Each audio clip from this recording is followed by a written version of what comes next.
We need to finish this before he recovers his strength.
Here you have ridden, and the diesel grenadiers overran the last stronghold of the Hellfire Order, defeating Eldris and the Storm, and ending the Third Magotech War.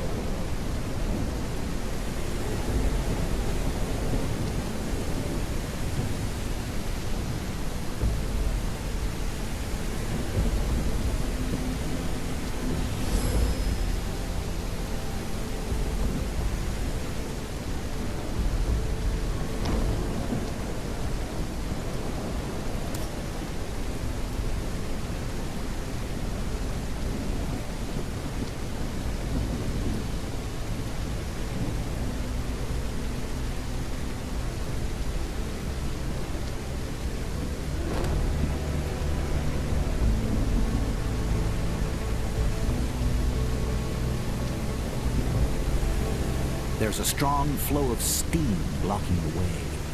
Maybe this inconspicuous red valve can fix the issue.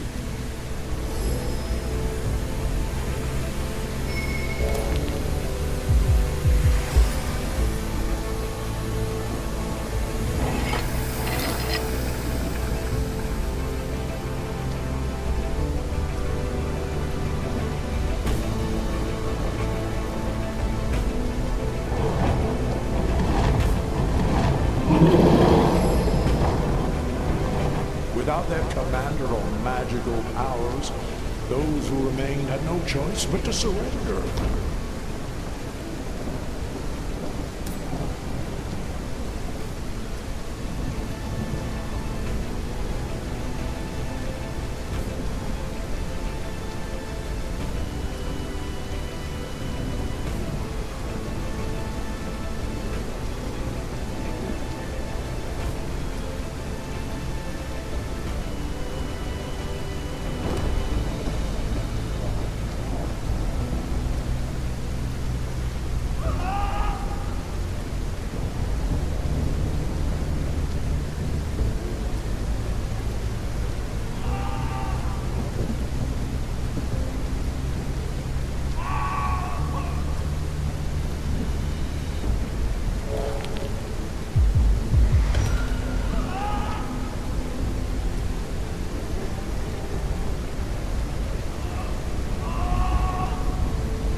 everyone may enjoy.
brakes are completely seized. Otherwise, it would have rolled on and crashed long ago. The ignition key is conspicuously absent.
arts and technologies.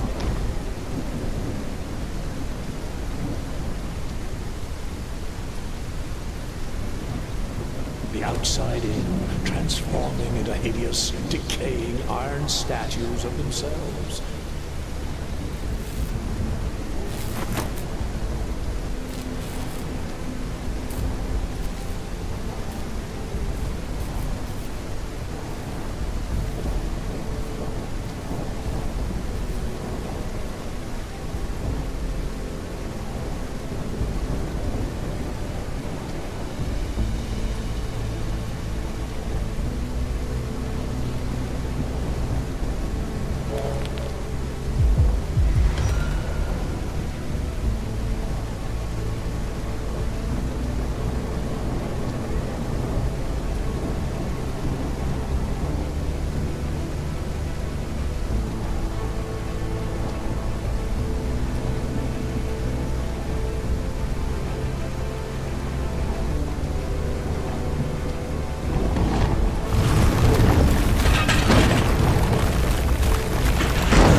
The war didn't take place on our soil, but the aftermath reached us nonetheless.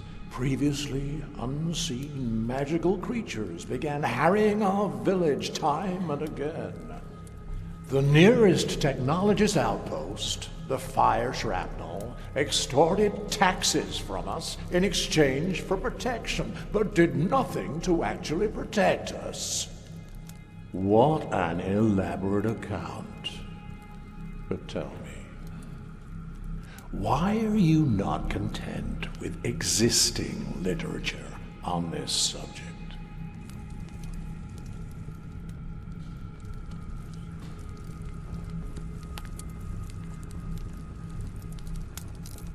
Curious. But let us move on. Many of these entries are needlessly provocative. For example, every day I witness yet another family selling everything they own to move to this incredible new world. The newspapers haven't stopped shouting about it. Apparently, technological progress is booming, and daily drudgery is being steadily replaced by automation. They claim the people are overjoyed, but why do we never hear a word from them? I cannot shake the feeling that the world is falling apart on all sides and the powerful care not in the slightest, while we must smile and pretend to be happy. Audacious. Do you realize that this passage by itself justifies a quite harsh sentence?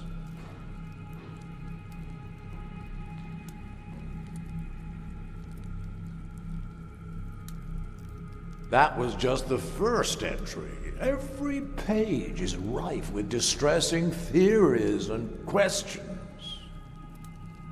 Do you not agree that notions such as these pose a real threat to the world?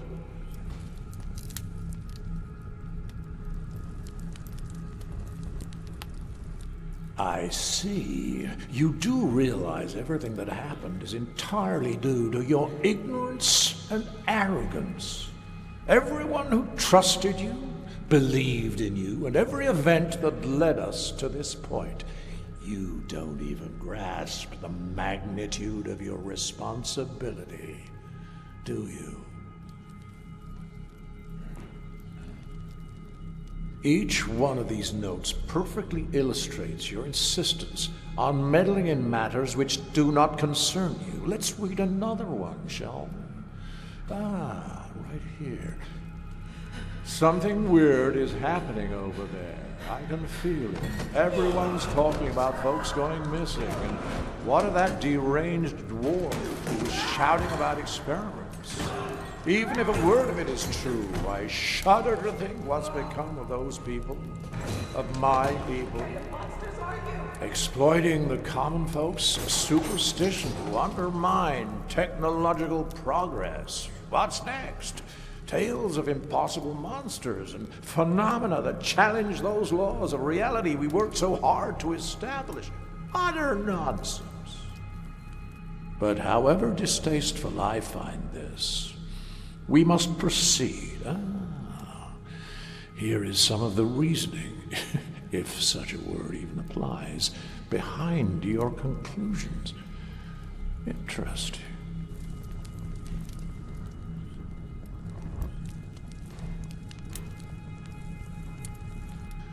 The human mind functions in curious ways. If a problem doesn't directly affect us, we tend to think ourselves immune. But as I see the Iron Plague continue to spread all around me, it feels like a noose tightening around my neck. Helen, my first love, died a few weeks ago. I don't know what to make of that. Her parents will not visit her grave. They're that afraid of getting infected.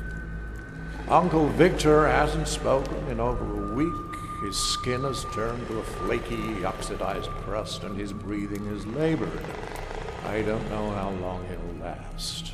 I hope for a miracle, but they seem increasingly rare these days.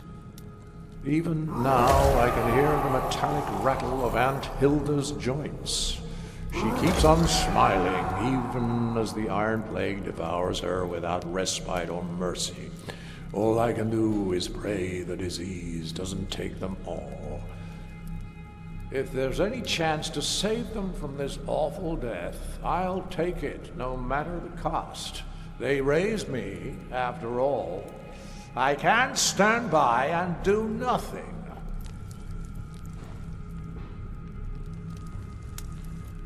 Silence! Oh, what about this one? Right in the middle of the chaos you created.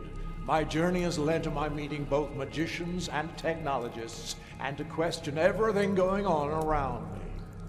Is it fair to mistreat someone just because they're different? Why couldn't we have found some resolution, some middle ground? If a different road had been taken, there wouldn't be any Iron Plague.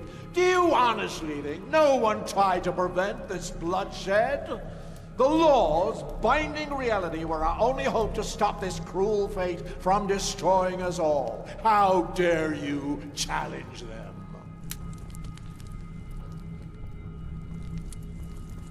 And now we come to the proof that you're the one who started all this, that the whole debacle is your fault. The odds are not good, I know, but it still bothers me that there's been no word from any of the emigrants to the New World. So I've decided to risk it. They're not asking much in return, after all. Only the unwoven filament. The task should be no challenge for someone like me. There it is, in your own words. You're nothing but a thief. Silence. These are your words. I smuggled the unwoven filament onto a ship heading for the New World to the Tatterhold seaport. There I will meet with Red Simon's contact.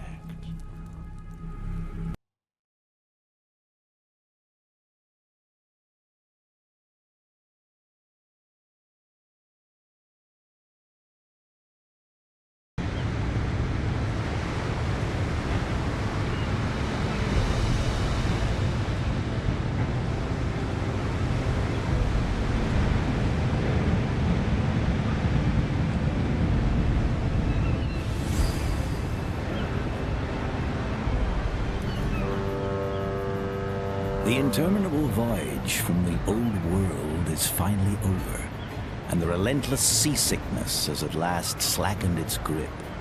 You inhale deeply and let the warm sea breeze fill your senses. The cries of gulls fill the air, alongside the chatter of folk on the bustling docks. Your heart quickens with anticipation as you take that first decisive step off the gangway. The new world awaits. But before you're free to embrace this new chapter in your life, there's the customs officer to deal with.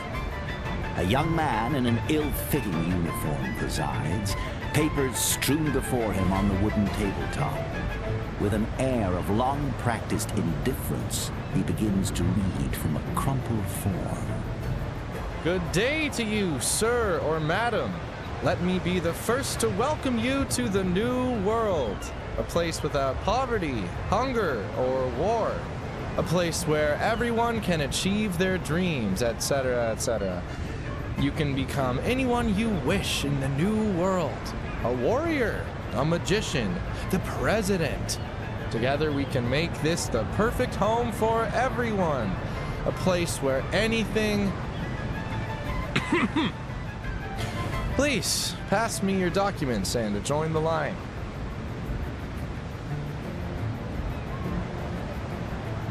An elf, then. Welcome to the new world. Here we know that elves are wise and ancient race. Hopefully you will become part of our modern society. Please ignore anyone who treats you with prejudice. And not all elves are antiquated warlocks, right? Please step forward for a customs check. You need to make sure you're not carrying anything illegal.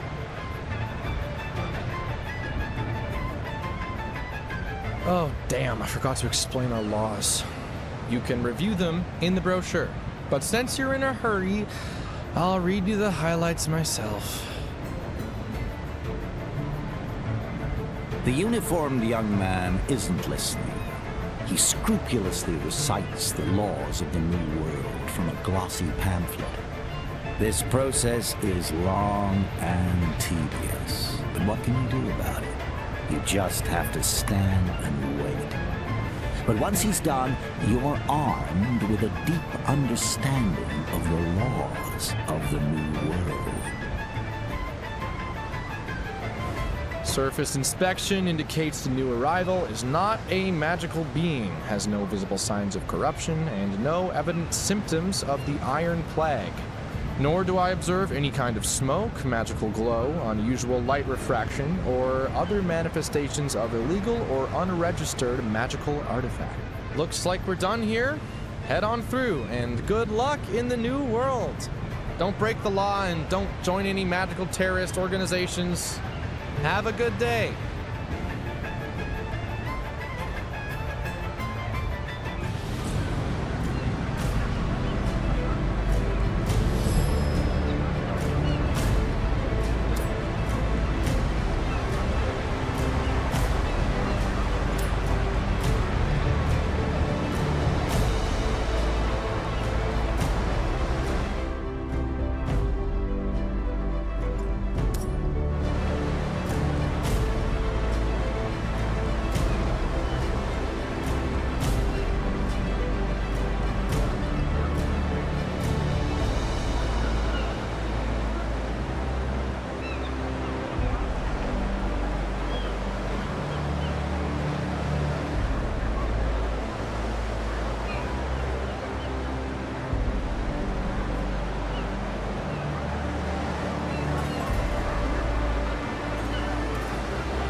lucky, folks? Place your bets on Michael Mortensen. Odds are 5 to 1 against.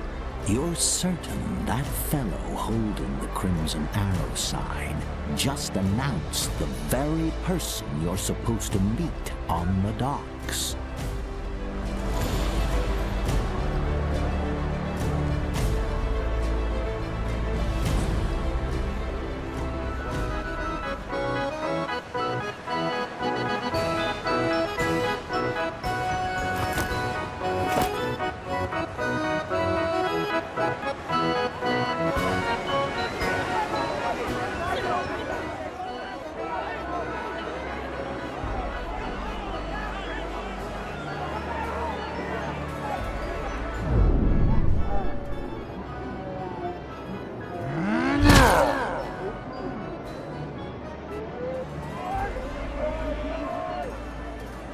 Damn.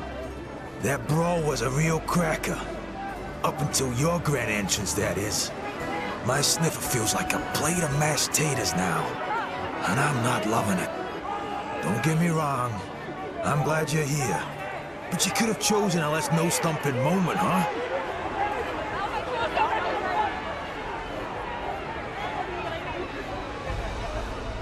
It's not your fault, mate. Everything will be okay. Hey, worst case scenario, I'll buy myself a beer or 3. All right. It seems we got off to a bit of a rocky start. Let's wipe the slate clean. Mr. Simon told me a little bit about you. Now it's time I introduce myself. Name's Michael Mortensen, but mostly folks call me Mick Rosie. I work for Mr. Simon, managing his business affairs now and then. And you?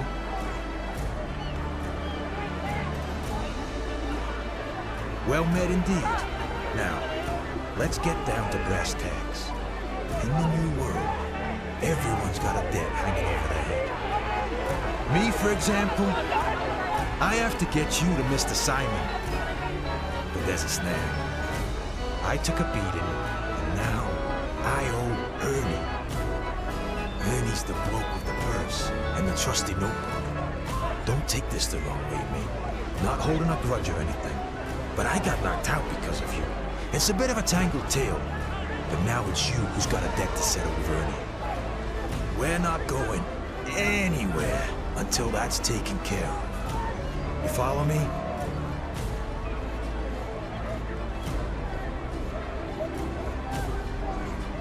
You're in the port, buddy. To make a few dollars, you can try your luck with some portside gamblers. Indulge in a bit of pickpocketing. Or maybe just rummage through a few bags, the usual routine. If you're feeling adventurous and want to reel in a bigger catch, have a chat with Ernie and consider stepping into the ring with Grotwir the Crusher. But I'll be straight with you. He's a tough nut to crack.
Already back? Spill the beans, mate.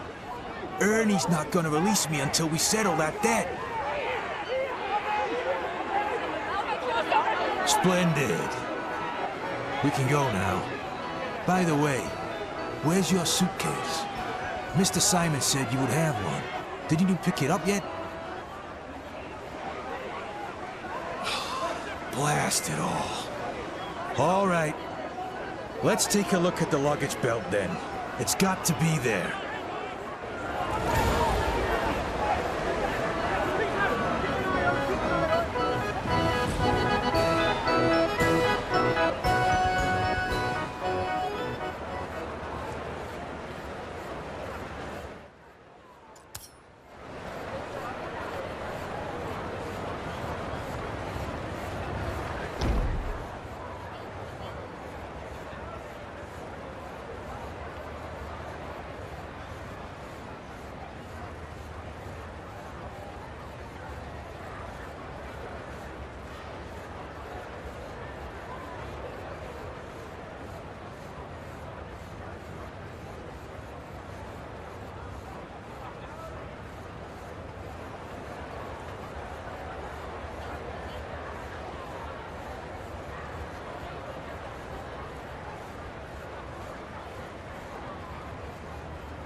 A police officer in a flashy tech outfit stands on the stoop, engaged in a quiet tete-a-tete with a man.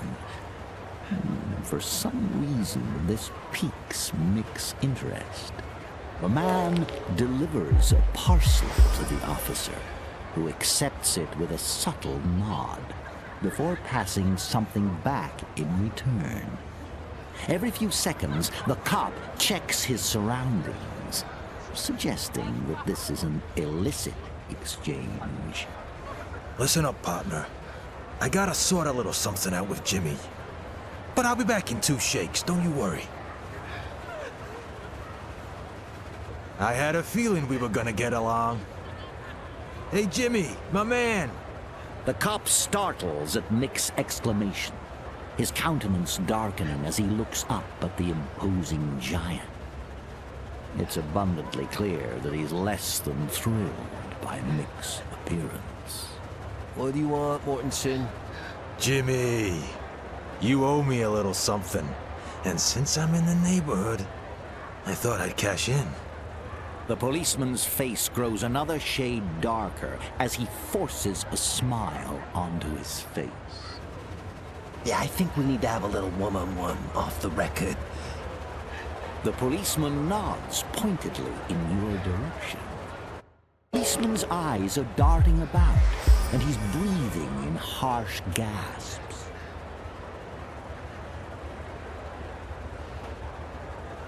Ha! My partner likes getting down to brass tacks. Knew we were on the same page, buddy. Without ever taking his eyes off the policeman's, Mick wordlessly extends an open hand.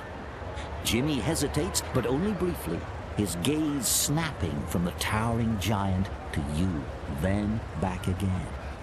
Finally, he lets out a long, reluctant sigh and drops the mysterious package into Mick's massive paw. Damn it, Munson. Here, take it and gag on it, you bastard. Mick grins with satisfaction. And keep this between you and me, all right? Not a word to another living soul. I understand. I'm not a kid in short pants, you know.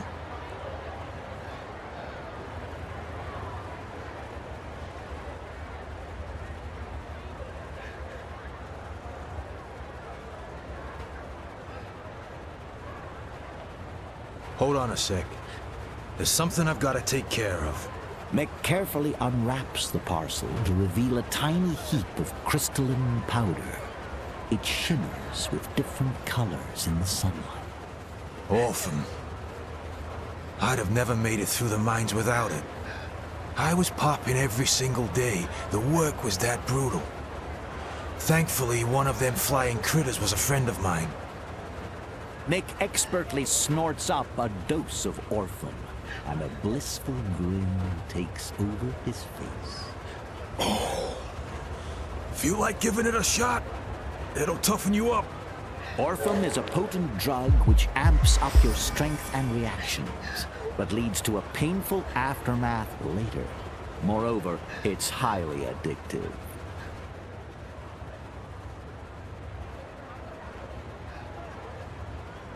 You've got no idea what you're passing up, pal.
This dwarf is openly weeping, anguish etched on his face. He's surrounded by drained wine bottles, each a testament to his despair. As you draw closer, a noxious but familiar odor wafts over you, the acrid tang of rot gut, the cheapest of spirits. Totally plastered, the dwarf is wallowing in his mood. Stop bothering me! Damn it! What do you want? Your bags? Nobody cared a fig about Finley McClatchy as long as everything was working. Nobody! Only when it all broke down did they start going, Finley, can you help me with my suitcase? Finley, can you find my purse? What do you want? Let me guess. Is it luggage? I just bet you want some fucking luggage!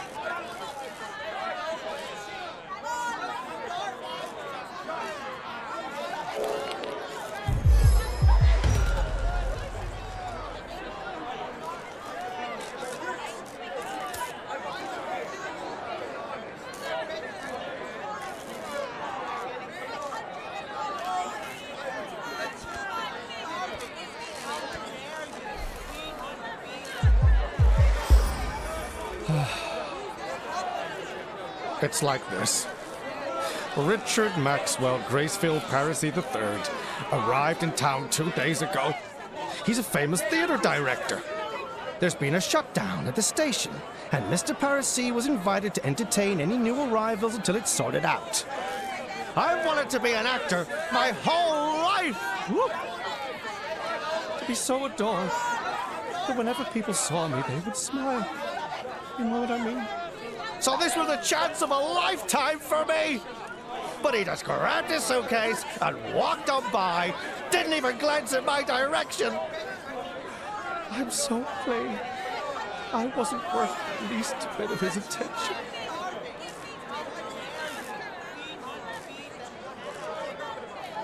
Oh my God, I'm such a fool. I should have thought of that. How could I ever think poorly of Richard Maxwell Gracefield Parisi III?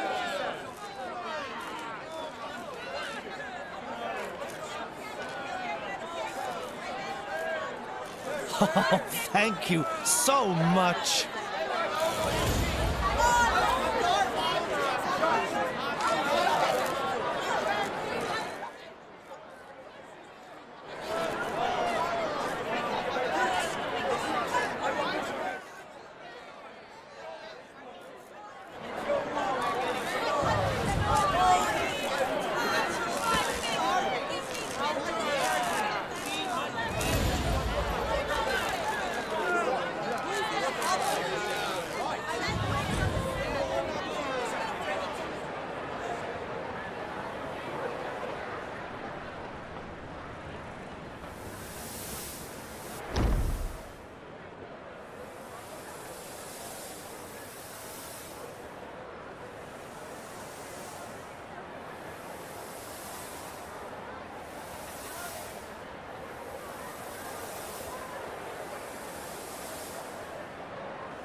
You catch the sounds of a heated argument in the square, where a well-dressed dandy is shouting at a Syndicate agent. Looks like things are about to get physical. This is unfair. unthinkable! Absolutely not! I'm not going to do it! Your edits are a mockery of the performing arts. Richard, it seems you misunderstood me. Whoa, whoa, whoa, not so fast, fella. It's Richard Maxwell Gracefield Paracy III to you. That's Paracy with an E. Of course. But you're deeply mistaken if you think we're asking your opinion on this. The head of the Eastern Syndicate must see the correct version of this play, the one we know he will enjoy. We've already made all the necessary changes. We hired you to direct this performance, and you will do what we tell you to do. Period. Oh, this is positively scandalous! You're making me dizzy. I think I'm going to faint. That's the end of this conversation. I trust we understand each other now. Oh, my vision is going blurry! And my legs, they're failing me! Oh, I'm going to pass out! Richard Maxwell Gracefield Parazy III closes his eyes and dramatically flops to the ground. The Syndicate envoy bends over and discreetly places a folder full of papers in the director's hands. Then, after spitting disdainfully to one side, he departs, leaving the director to his feigned unconsciousness.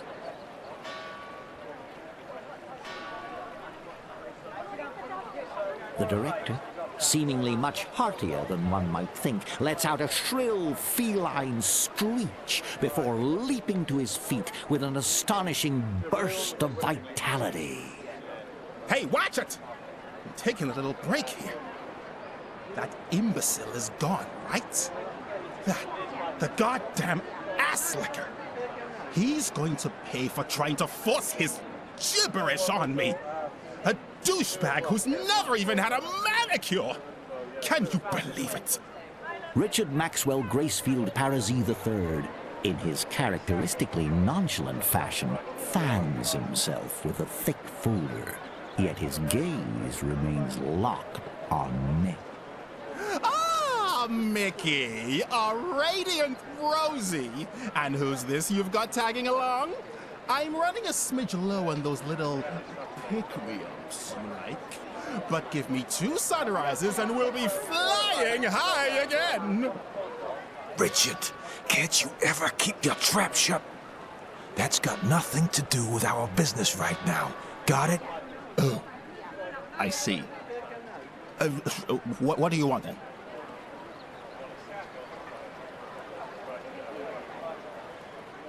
Assistant? I thought the world was going to end before you finally showed up. Where the heck have you been? No, don't answer that. I don't care. The whole place is going to hell. The local branch of the Syndicate wants to make changes to my script to please their big boss, the head of the Eastern Syndicate. My script of my play. They want to murder my entire artistic aesthetic with their propaganda.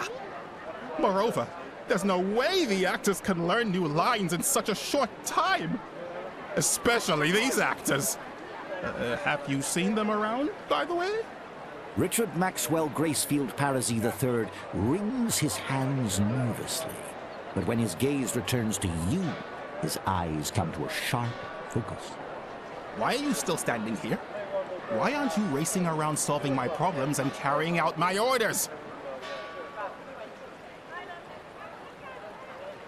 Can't you see? They're all drunkards! I will never, I repeat, never work with a provincial troupe ever again. It's almost showtime, but I don't see them getting ready backstage. They're probably wandering around someplace in a daze. Find them. Here's a list with all their names.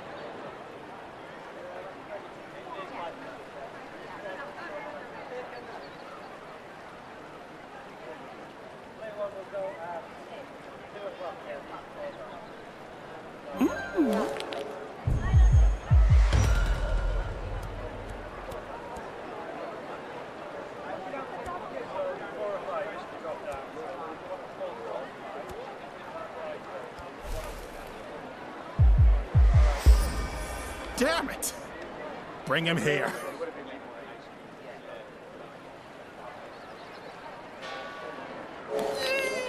Yes, of course. We don't have a budget for extra expenses, but I'll give you something out of my own pocket. Fantastic!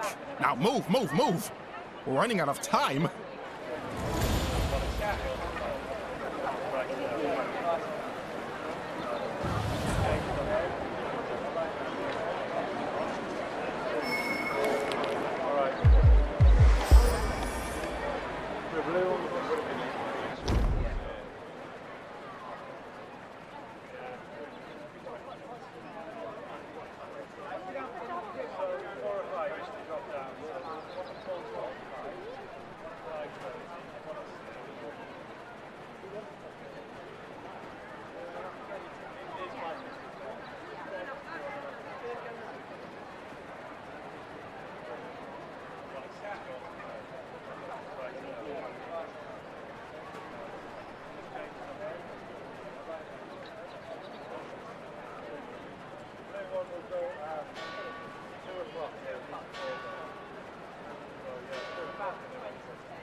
You're back! Have you solved my problems yet?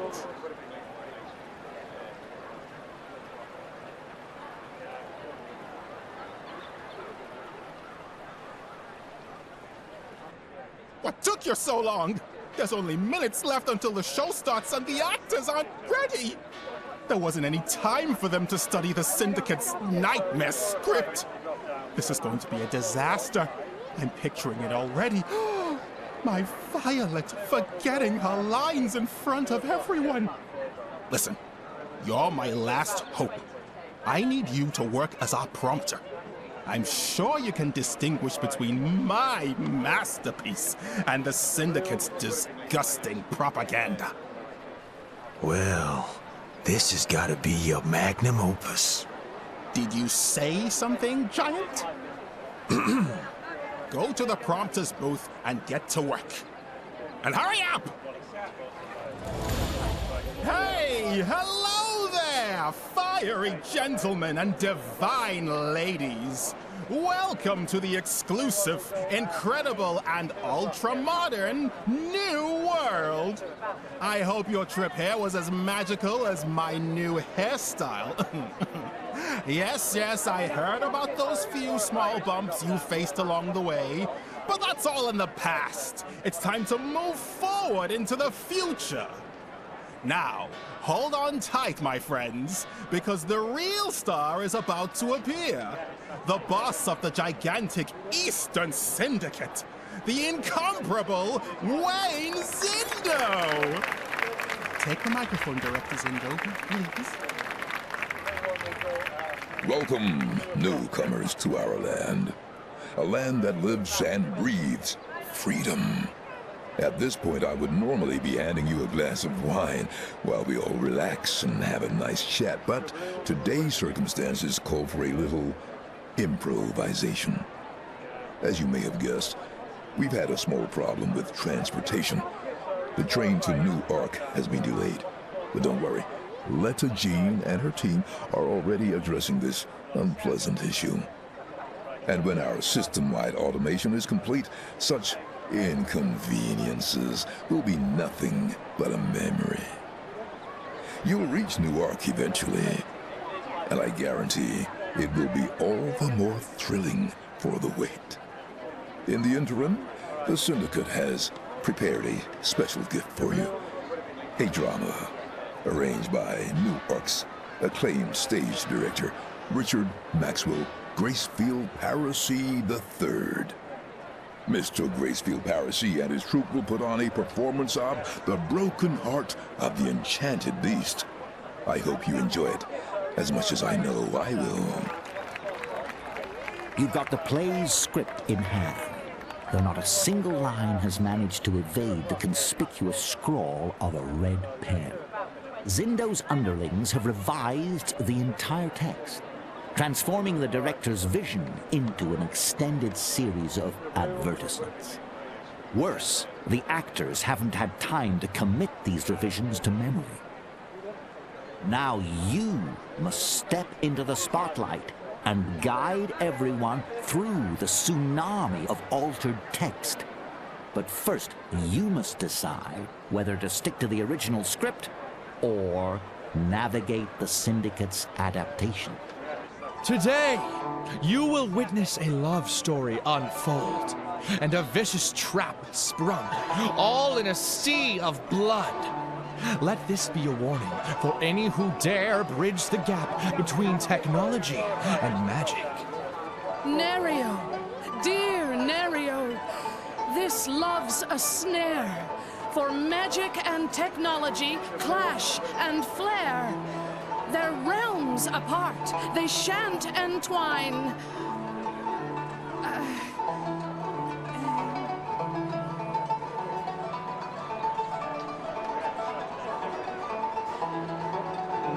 Yet, Mr. Zindo's new possibilities now may shine. My sweetest Violet, divine is decree. Magic smites thy worlds not to me. Oh, Nerio, the Weaver's darkest blight. Their reckless magic turned day to night. We must respect the laws and ne'er sway. Risk, they'll lead us far astray. Herald, mark my words, thou shalt see. Great power from the rifts mine shall be. Weaver's gifts, I'll claim them all. My might and magic, they shall enthrall. Nerio, beware! This path is fraught with peril and darkness. Heed the thought. Heed the thought. The thoughts. Such great power you can't control. It shall consume thy very soul. My dear Gerald, thy fears I will ignore. I crave this magic and I must have more. And Violet, my heart's desire, her love and power shall all conspire. Violet! Fair Violet! I know her well. Her heart is in science, not some spell. To woo her with magic would be a ruse, and such dark intentions she must refuse. Young hearts entangled in this perilous strife, a clash of realms portends doom in life.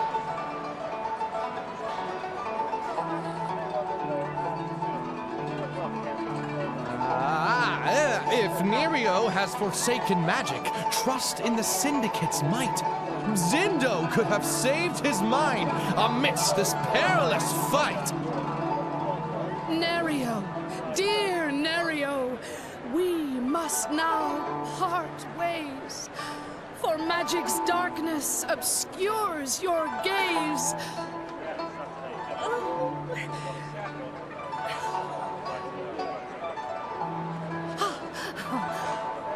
The laws decree, in sorrow we must part.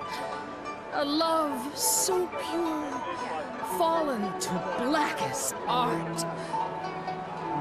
No, Violet! You can't break free, it's clear. My soul is bound to dark magic. My dear. Oh, Nerio! Your transformation's too extreme. An abhorred mage, a nightmarish gleam. We can't bridge the gap betwixt realms so vast. For magic and tech allied can't last. Beware of magic, upright and fair. It tempts and beguiles, but can't truly care. Love or friendship with a mage are bare. In the blink of an eye, mage turns nightmare. Thank you! Oh, bless your hearts! Oh, That was my script. Merci beaucoup! Damned artists! Hey, watch the threads. Hey, let go of me! Hey, get your hands up! Do you know who I am? Hey, let me!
spaghetti. You heard anything about a circus rolling into town? Nah, haven't caught wind of it. Damn, just look at that guy. Is that a face or what? Just like my mother-in-law when me and Lizzie were marrying, right? Hey. The policemen start laughing, apparently blocking the way for the strange crowd led by the dwarf. Everyone but him appears utterly devoid of comprehension. In a bizarre reaction to the jest, the dwarf begins gesticulating with an air of near hysteria. Let us in! Let us in! I must speak to Director Zindo immediately. The horrors, pure horrors, I tell you. I've got secrets to tell, dreadful secrets. I've seen them. I have proof. People vanishing, poof without a trace. Leslie, it's a nightmare. What seemed like a great mind is but a sham. Awful, awful deeds. He's actually a fake. Little ones, old ones, entire families.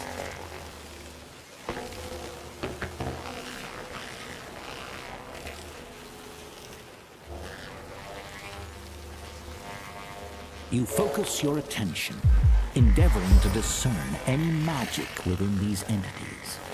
Alas, there's nothing tangible. However, an unmistakable sense lingers, a remnant of magic that once permeated these creatures. Regrettably, it appears fleeting, and you are unable to get an understanding of its nature. The dwarf begins to almost drown in the incoherent flow of words. There's no time for that. No time at all. They cloned everyone. Director Zindo, his assistant. I must inform him at once. He needs to know everything. Leslie Harrington, that's a crime. They're dabbling in horrors, twisting ordinary folk into monsters. They must be exposed. What the horror? People are going missing, abducted for their wicked experiments. Let us in. He must see. Abruptly, a growl rumbles from the throng. Horror grips the dwarf's expression as one of his companions trembles, green liquid bubbling within the mechanism on his back. Gradually it spreads, enveloping the entire crowd of creatures. As their heads lift, a predatory glare fixes on them. No, stop! We have to see the director. He must... Without warning, the creature flings the dwarf aside, his head meeting the ground with a resounding thud, silencing him. The crowd roars into the fray. Oh, fuck!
Oi!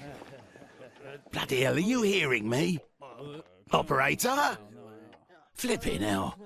Oi, operator! Get me Vinny Peg on the blower, would ya? Now! Or do you reckon I'm just gonna hang about here all night?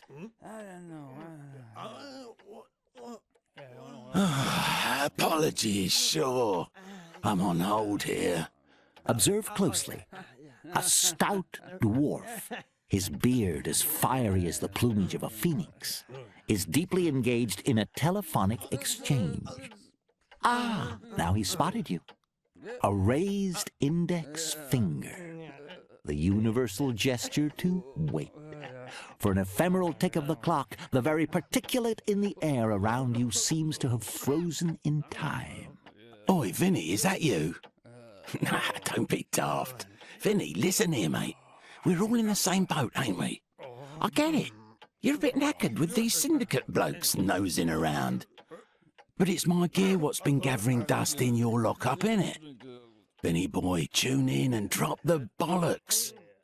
Try and hustle me and you might end up underground, right alongside my contraband. You getting the picture? Hey, Vin? Steady on, Vin. Stay sharp out there, yeah? Oi, how's Auntie Judith? She all right? That remedy I sorted for her, doing the job? Those puffy legs of hers slimmed out yet? Vinny? Vinny? Oh, bollocks. Hey, boss. We're back to give you the lowdown. That gizmo you wanted is snug inside our guest suitcase. The very one partner's holding right now. Nothing but smooth sailing on my end. Oi, there you are. How's the land of freedom treating you, mate? Look at you. I never expected Hilda's ward to grow up so fast. How was the trip? Got a warm welcome, I hope.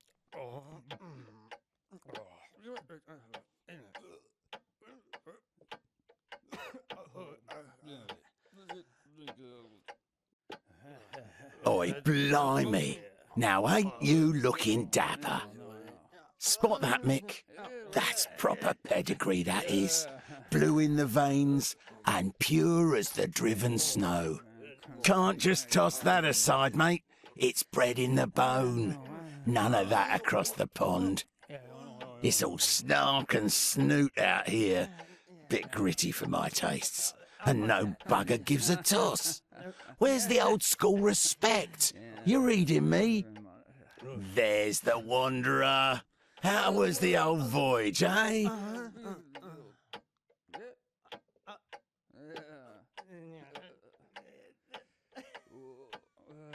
There's an unmistakable glint of gratitude in Mick's eyes as they meet yours. Listen up, pal. Let me give you the score. Life ain't no bleeding storybook where everything's all nice and neat and orderly. Blokes falter, trip up, hit the deck, and sometimes they don't bounce back. But there's one sturdy lad you can always count on. That's our Michael.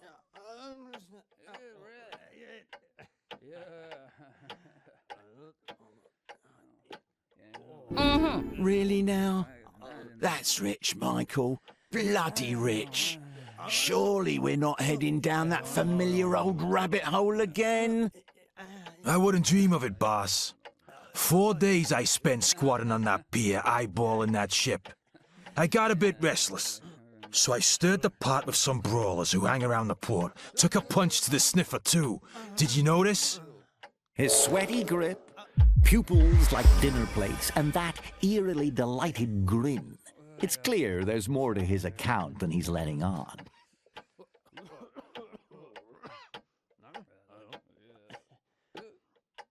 I believe I'm starting to take a shine to you.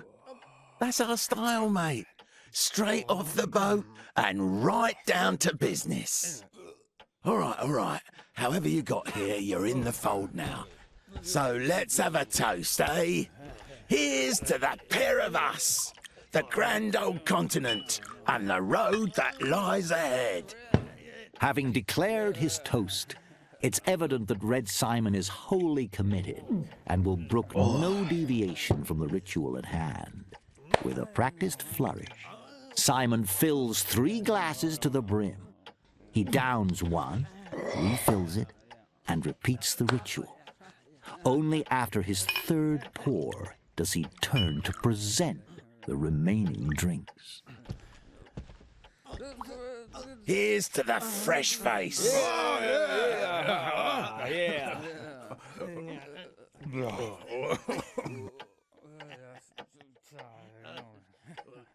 All right, lend an ear.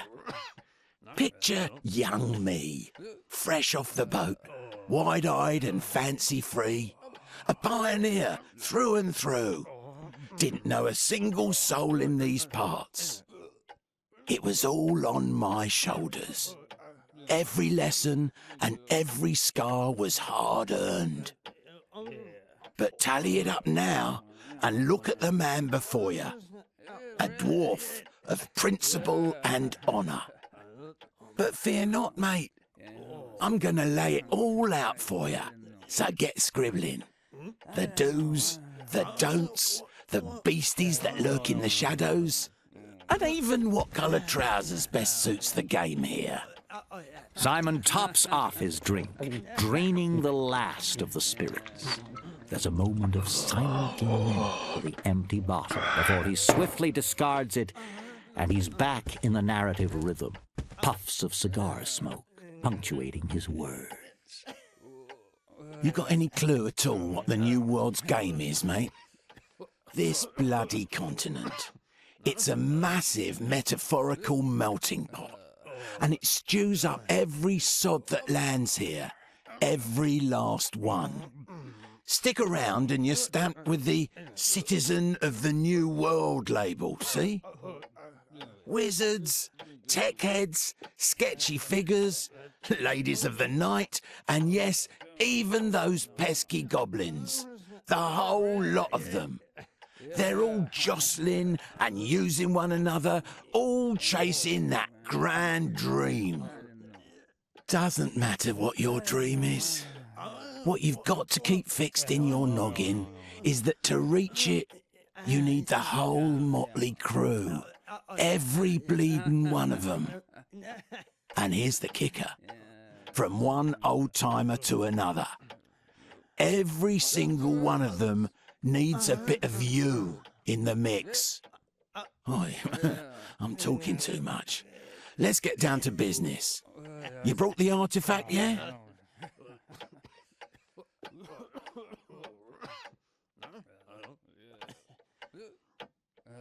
Oh, mate, let me clue you in. This is just the opening act of your grand adventure. At first blush, it might seem like no one else is after this here relic. No ancient evil, no magical puppeteer. It might seem like nobody gives a toss. But mark my words, the minute word gets out that you're packing this gem, they'll be crawling out of every crack and crevice to lay their dirty mitts on it. So stash it away. Do whatever it takes to keep that mystical wonder hidden from prying eyes.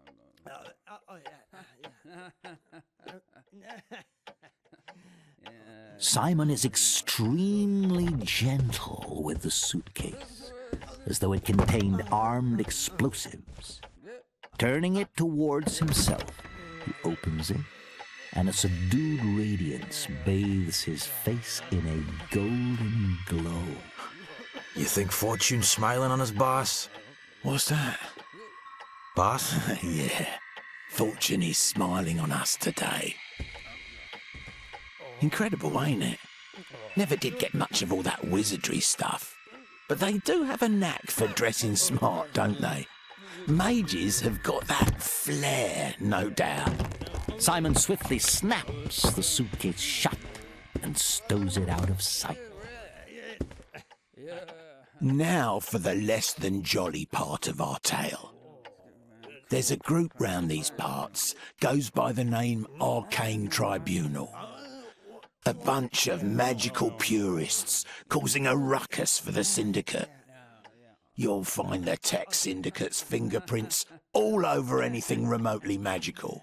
Not a single artifact slips past them, especially without the right papers. There's a top-notch magical item detector at the station. The plan was simple.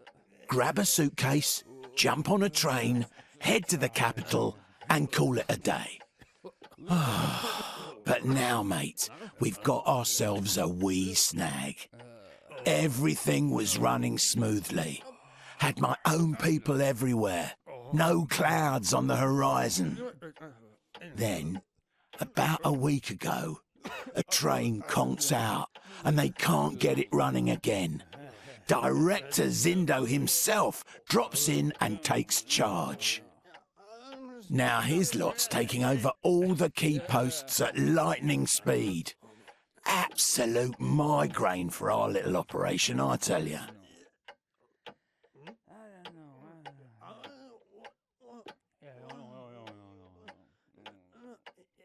So those bloomin' Syndicate brass planted their own bloke, Alazar Cogsmith, right in the supervisor's seat.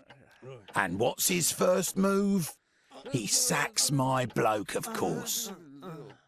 My Tobias is a fine fellow, and never one to pass up a drink. Could hold his own on just about any subject. And when it comes to running the magic detector at customs, he always knew how to keep his mouth shut and where not to poke around. You follow?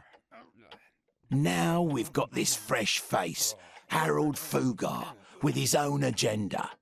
He's already shipped 4 loads to the warehouse, says he's running his own show and wants nothing to do with me. If he gets the slightest inkling that something's off in the cargo, our little adventure's over.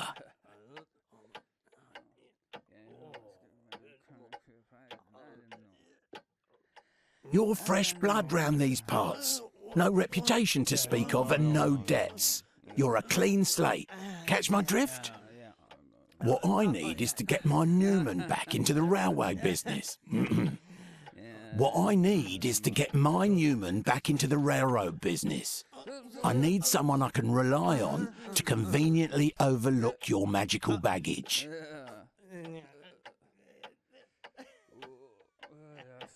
All right, step 1.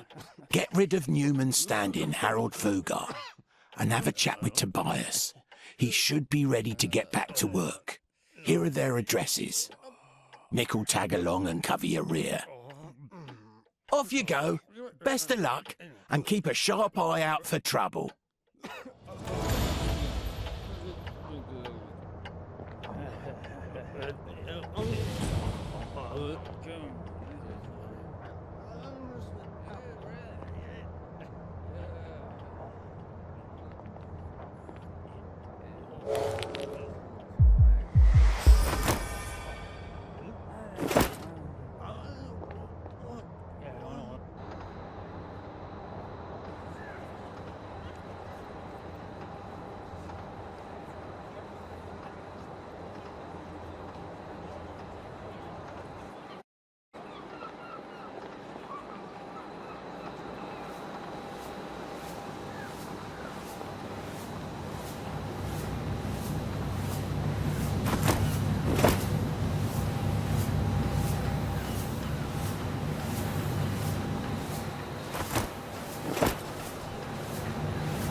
Inside the grimy hovel, a man's form leans heavily upon a table.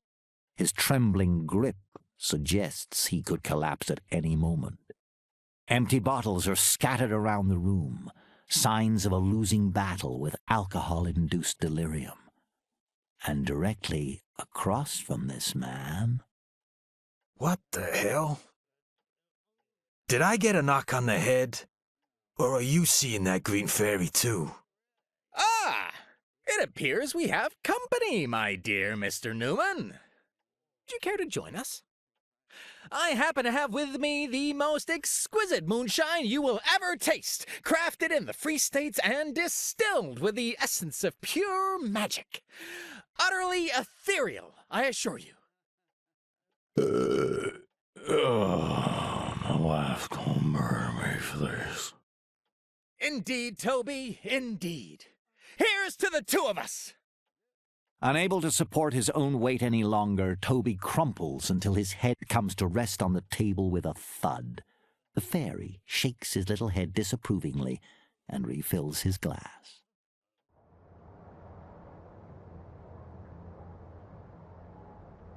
A jarring croak emanates from Toby Newman's throat, but your words fall on deaf ears. His consciousness resides in a distant realm, far removed from the here and now. Tobias Newman remains oblivious, but the fairy plainly finds your proposition distasteful. I must respectfully decline. Mr. Newman is in the midst of a critical tasting session for my latest product. His capacity for imbibing my moonshine is truly remarkable. A toast to your remarkable stamina, Toby! Let us set aside any thoughts about your wife, that lamentable woman. She obviously does not appreciate your true worth. Don't you agree? Yeah. This doesn't look good, partner. The fairy's got a real hold on this guy. He's gonna drown himself in booze.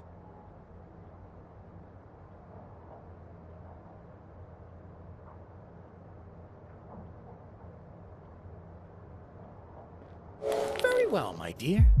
If you can find someone truly worthy, someone capable of withstanding my potent moonshine, then I say bring this hero forth.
For more, I see.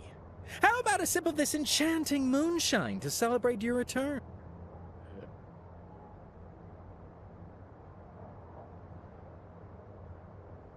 Indeed, you're right.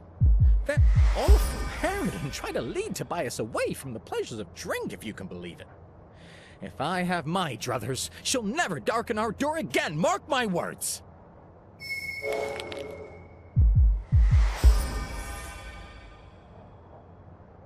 Why, what a splendid idea!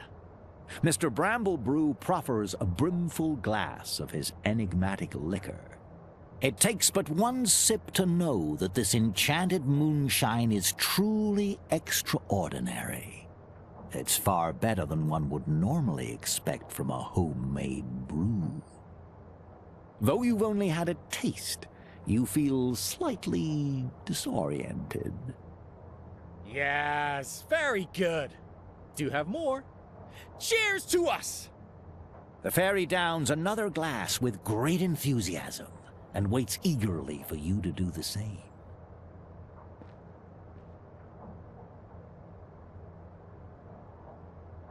The second sip bestows a sense of disorientation and lightheadedness, and you're suffused with an unmistakable urge for deep conversation. Wonderful! And another.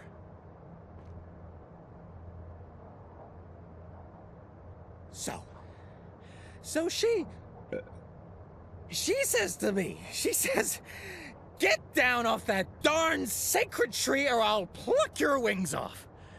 My wings, these wings, can you imagine? And then she says to me, "No one wants my bloomin' green brew." Oh, the nerve of that woman, I tell you. It appears you dozed off for a spell, but that didn't deter the fairy from telling his tales to your unconscious form. Would you care for another round? Tread carefully, my friend. Another drink of that moonshine could prove fatal.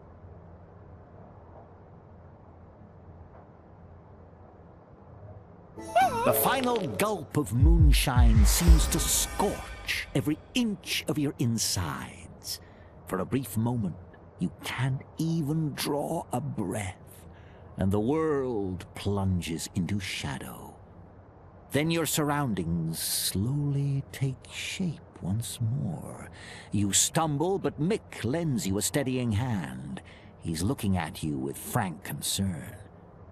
You're dizzy and lightheaded now. That must have been a dangerous dose. You can already tell the hangover is going to be brutal. No ordinary soul could empty an entire bottle. I must say, I'm very, very, very impressed. A remarkable feat. Indeed. You've got far more stamina than this Newman fellow. You know, my dear friend, what I'd love the opportunity to continue our conversations over another bottle. Or even a couple more. But we've already run out of the good stuff thanks to your unquestionable enthusiasm. I must take my leave for the time being. You're most welcome to visit me in the grove of the sacred tree.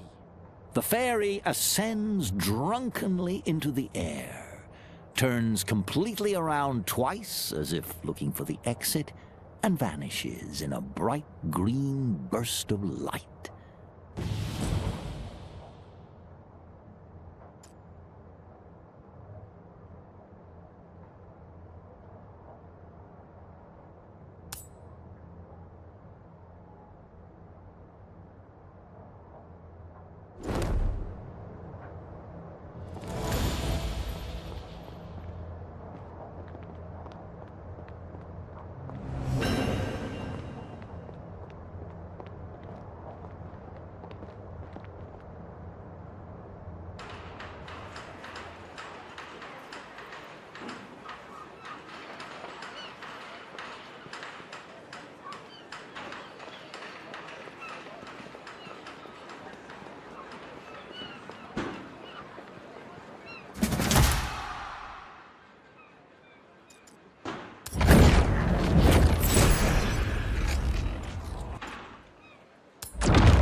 Lost in his own world, Harold Fugar is for several moments oblivious to your presence. He's engrossed in counting crisp dollar bills, his well-fed visage radiating an aura of smug contentment. The flushed cheeks, the twinkling eyes, the broad, satisfied grin, and, most notably, the pristine leather gloves all convey an unmistakable message. This dwarf's life has taken a turn for the better. But then Mr. Fugar finally notices you, albeit too late. He hurriedly tucks the money out of sight and rises to his feet with a frustrated scowl. In the background, a pair of towering giants labor on, loading crates onto a high shelf. Shh! Enough with the gawking! Who the hell are you? And what the fuck are you doing here, huh? Since Fugar and his group are drinking right outside the brothel, they might have been inside recently. If that's the case, who knows what sort of gossip you could pick up from chatting with the brothel workers about him.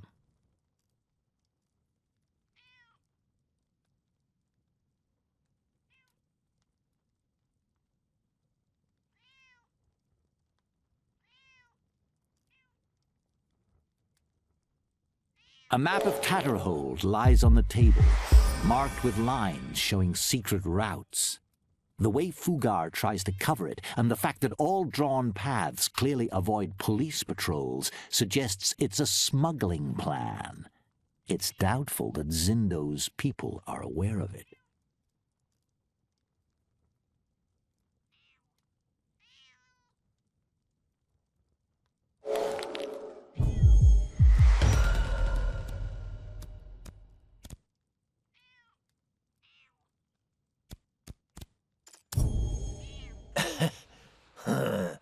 Now listen up. We like to have a brief chat with anybody poking around in our affairs. Fellas, let me a hand here and escort these gents off the premises.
Sitting in the station manager's chair is a giant who's been groomed to within an inch of his life, draped in a suit so sharp it could cut glass.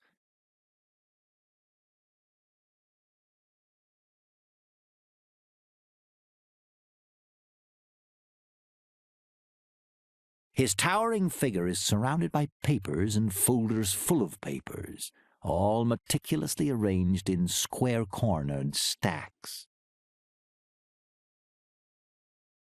The giant can't help but drool slightly as he flips through a thick binder, hurriedly jotting down notes with a red pencil. The instant you step forward, a wide grin spreads across his face.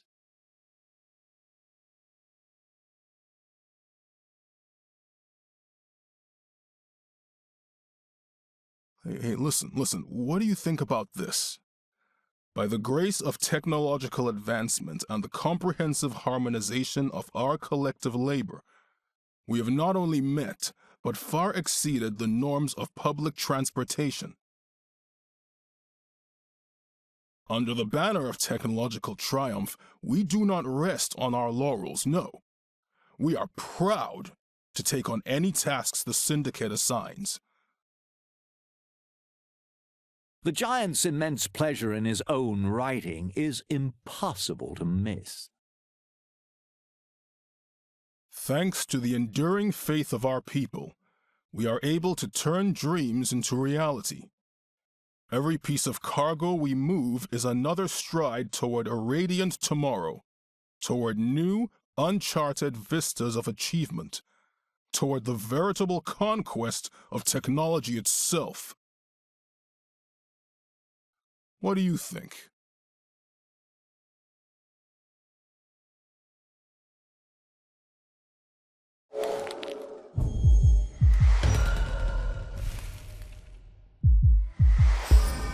The railroad manager is happy to embrace your empty flattery.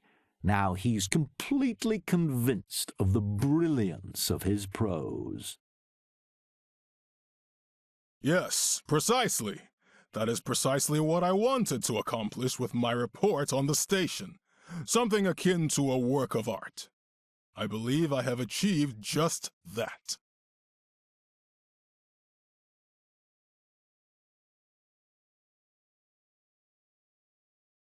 What is your business here?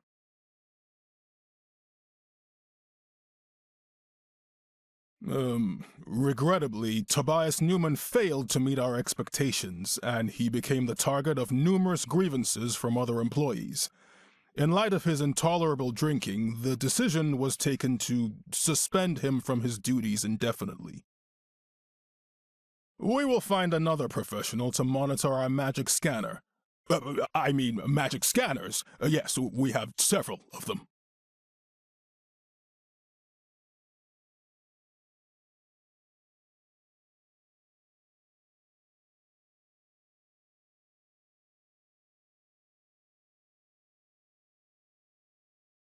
Mr. Cogsmith is motionless for a moment, and you can almost hear the gears grinding in his massive head.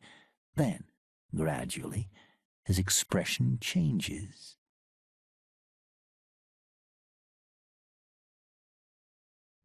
My apologies. I didn't grasp the gravity of the situation. I'll take the necessary steps to bring Mr. Newman back without delay. Rest assured, it will be just like he never left. I hope you and I can remain good friends. Perhaps you could put in a good word for me if you're able? As the saying goes, I work tirelessly in the pursuit of technological triumph.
A group of thugs are eyeing Mick with obvious disgust and hatred.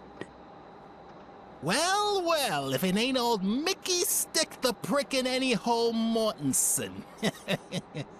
I think he's even sober today, boys.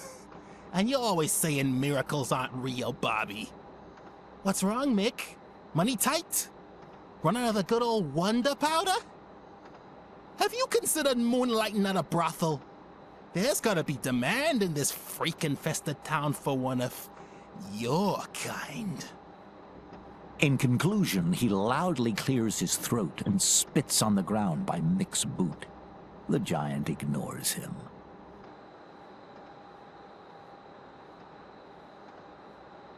It's a story as old as the old world, partner. A bunch of ugly, jealous bastards who can't stand that somebody else is living the good life. But don't sweat it, partner.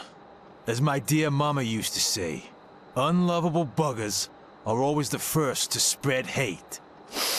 And stink, in this case. The fuck are you yapping about, Mick?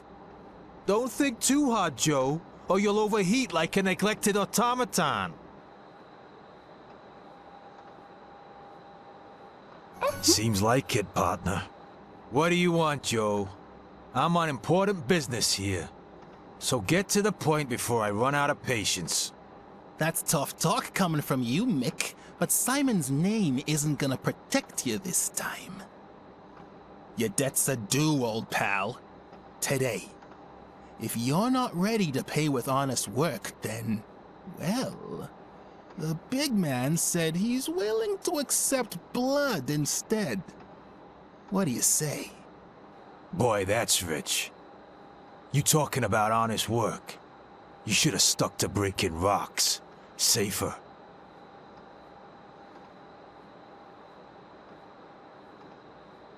It's my past life chasing me, partner. There must be one or two little things you're running from, yeah?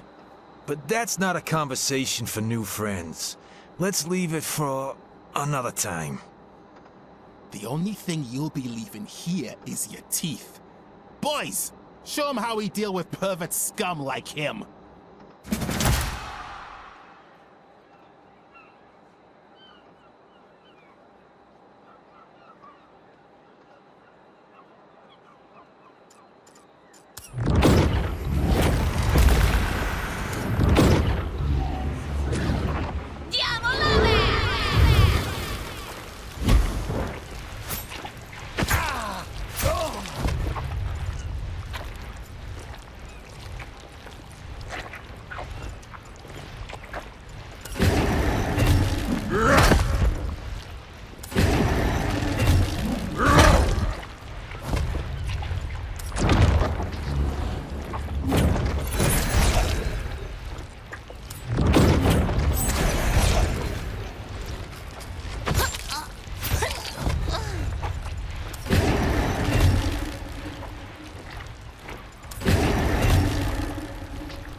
Red Simon slams the phone down with a clang, exhales sharply in frustration, and fussily adjusts the cuffs of his jacket.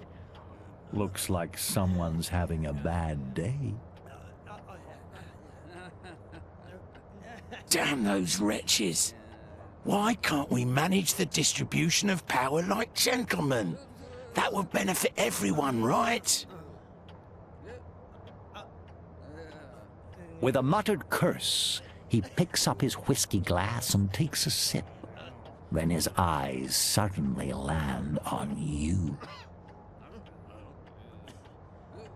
Back again, mate.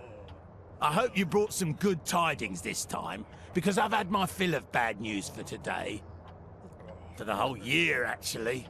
What we need around here is some stability, damn it.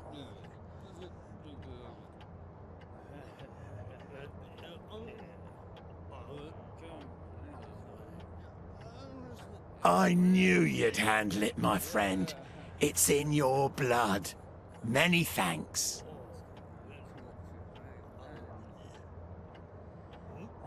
Red Simon firmly clasps your hand, his eyes narrowing as he briefly scrutinizes you. His approach to everything is very businesslike, a reflection of his pragmatic outlook on life. You know, you've got a real knack for this kind of thing. There's another matter I could use a hand with, if it's not too much trouble, that is.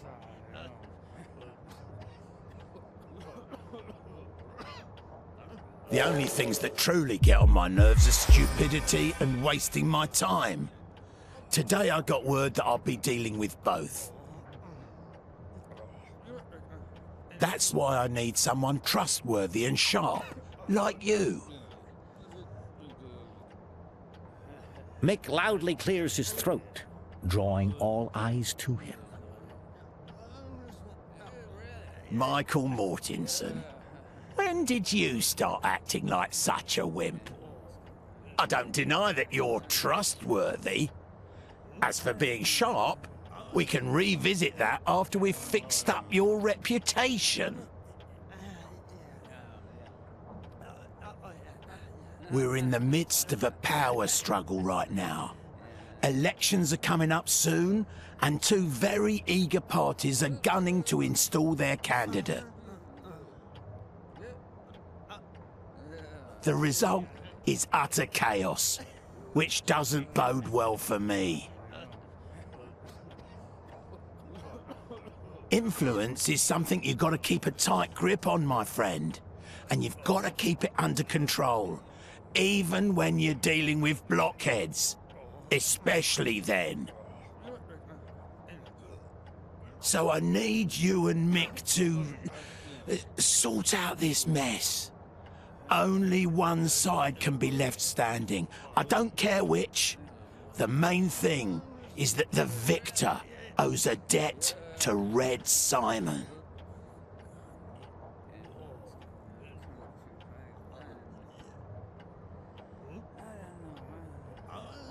During the contemplative pause that follows, Red Simon's gaze drills into you, as if he's wrestling with some inner turmoil. But eventually he relents. Technologists and those who push back against technology, mate. It's your classic portside slum scenario. Both groups are gunning to get their leaders into office. They're fighting like a couple of starving dogs, no doubt. But I've got a hunch the winning candidate might be a mage. Just think about how that could work in our favor, you know?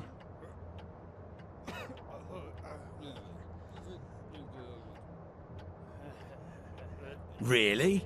You've got a weird sense of humor, my friend. But seriously, don't go asking questions like that in mixed company.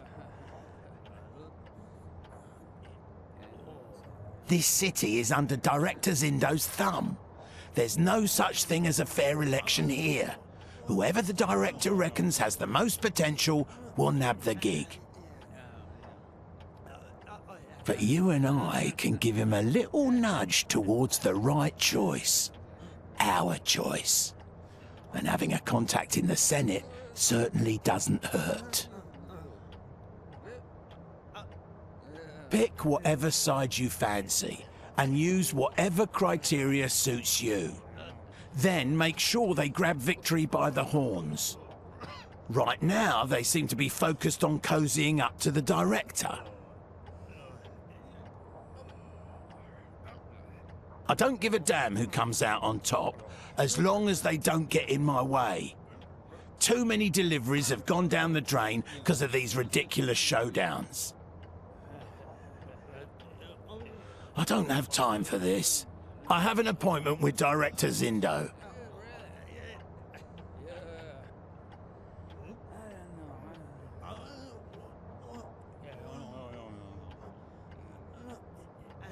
It's all about the situation, mate. The status quo can change in a blink of an eye. Sticking to childish ideals is a fool's game. You're a gem. I knew I could count on you. I'll mark the candidates' locations on your map, but do me a favour and keep all this on the down low. Secrets are essential in our line of work, mate. Give one of them a helping hand. Then we'll bide our time until the results come in. Oh, and I'll need both of you at Zindo's office later today too. The Syndicate's still having issues with their trains. If we do them a favour, we might be able to snag a fast ticket to the capital. Better not be late for this, mate.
You're right on time.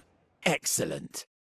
Allow me to introduce the big cheese of the Eastern Syndicate. As you step into the room, your attention is immediately drawn to a towering giant, currently expressing his extreme discontent at a woman in a leather trench coat. Is this the reality you're presenting to me, Miss Zhain? A single train malfunctions and our development plans teeter on the edge of disaster? Unthinkable.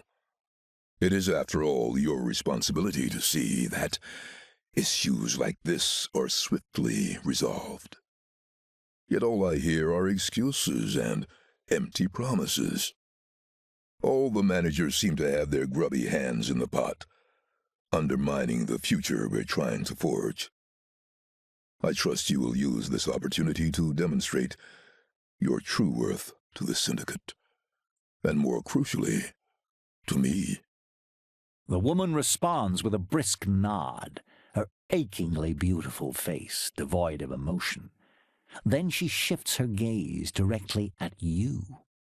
Mr. Zindo, before we go any further, do you want me to deal with these guests? No, they're here to assist in this same matter. The woman's lips press together in a thin line as Wayne Zindo's bushy brows furrow in displeasure. Then he pivots smoothly to you and Simon with a polite smile. Good day, Director Zindo. I caught wind of your train troubles and rushed right over to see if I can help. Simon, Red Simon, at your service. Red Simon. Yes, you hit the mark all right. Our rail operations are in complete turmoil, the automaton delivery already severely delayed, and the Syndicate's agents have so far produced no results, only hollow muttering. Now, I would prefer not to summon a Syndicate security detail if it can be avoided. I assume you have arrived here with a concrete plan. Indeed I have, Director. My protégé will assist you with the local shady characters. They have a remarkable ability to handle challenging and sensitive situations. A protégé, you say?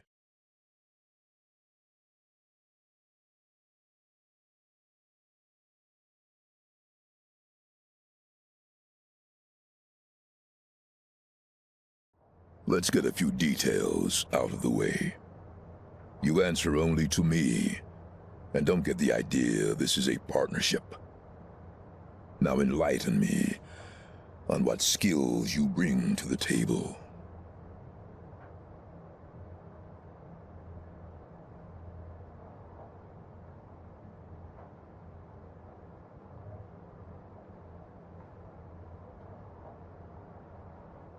An inquisitive nature, I see. That will undoubtedly be of use. Excellent. It's high time we strengthened our ranks. For the first time, genuine emotion flickers across the woman's face. She's far from pleased with this turn of events. I can deal with this on my own, sir. We're well beyond that phase, Letta. Now, to the final detail. What compensation are you asking? Weigh your words with care. I won't dance around it, Mr. Zindo. We need to hustle over to Newark, and the only ride in town is your train. Fair enough. Remember that the success of our operation rests upon your shoulders, and I will be glad to reciprocate. Miss Zhain, you will guide this traveler through the particulars. You're dismissed. The woman nods and immediately exits the room. You are plainly expected to follow.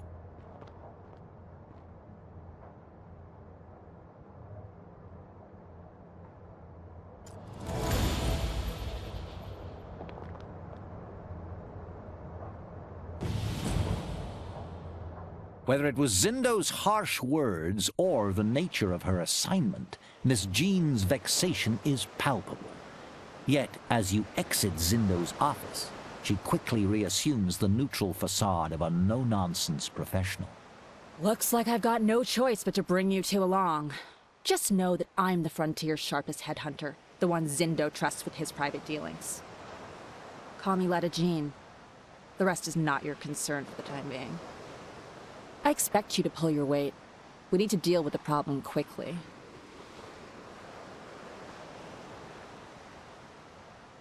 For the first time, a genuine smile graces Letta Jean's face, softening her flinty expression and revealing a hint of youthfulness and charm. Honey, this isn't me serious. This is my happy face. You don't want to see the flip side.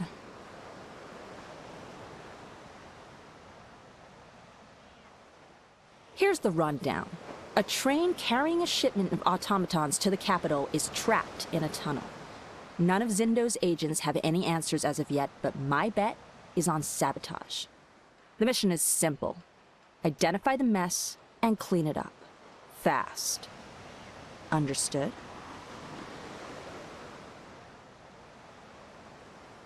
Start in the tunnels. If the train isn't functional, that's your first clue. And if our intel is correct, some magical critters are lurking around the site too. Director Zindo is less than pleased with the progress of the investigation. But hear me clearly.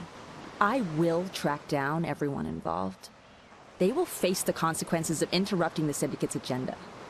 Zindo has placed his trust in me, and I will not disappoint him.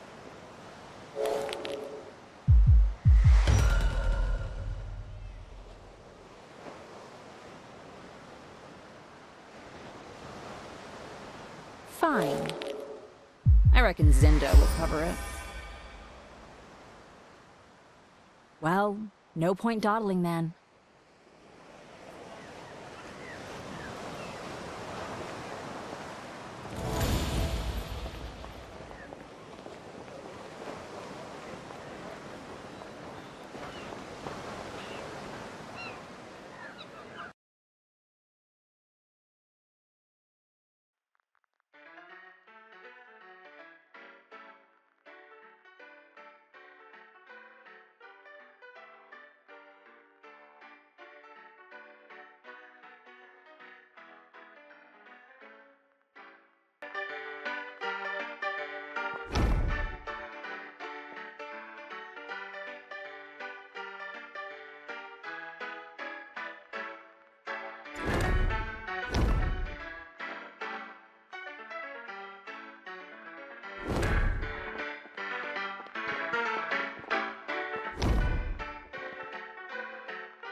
a young dwarf, a teenager perhaps, is pacing up and down outside the orphanage. Her pristine white attire stands in stark contrast to the rust, grime, and general destitution of the nearby docks. What immediately sets her apart from other dwarves is that she's carrying no technological devices whatsoever. Instead, she's clutching something resembling a magic wand. It appears she spotted you as well. She's making her way toward you. Hey there. Do you, know anything about the master of the orphanage?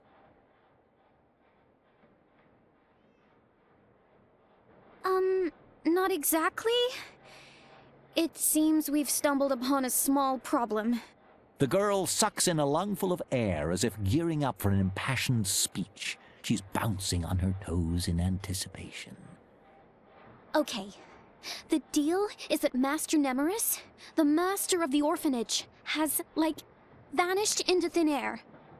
And that bad-tempered snake won't even let me inside to search for him. She threw me out like I was some kind of nobody. She keeps babbling on about how the house is some kind of danger zone. But do I look like I'm buying that? Master Nemeris wouldn't create anything dangerous, especially around the kids. I'm telling you, I'm gonna find him. I swear it.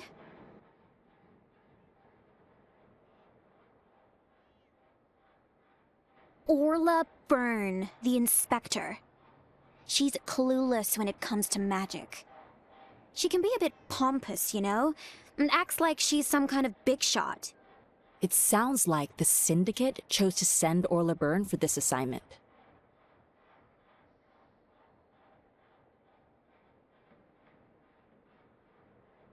Master Nemeris is this super famous mage, And he's the only elf anywhere who's actually willing to teach us dwarves. That's, me. With this assertion, the girl stands a bit taller. Master Nemeris promised to teach me how to, reach out to a weaver directly. Not just any weaver either, but Razael the Winged himself. Seriously, Master Nemeris is my one shot at this.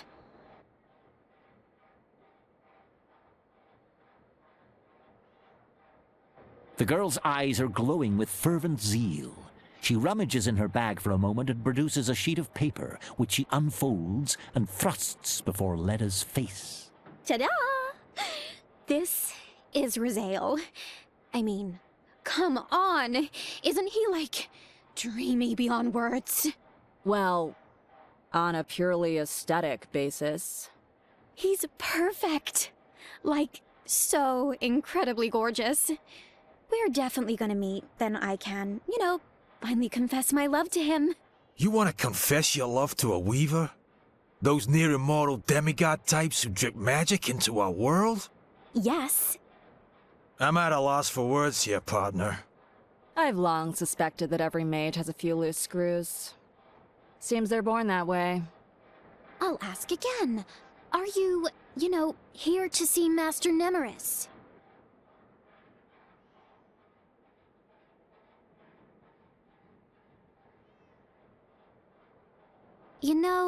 Some kids from the orphanage disappeared too. It's starting to feel like that's not a coincidence. All right, let's go talk to Byrne together. She wouldn't dare kick me out if I was with you.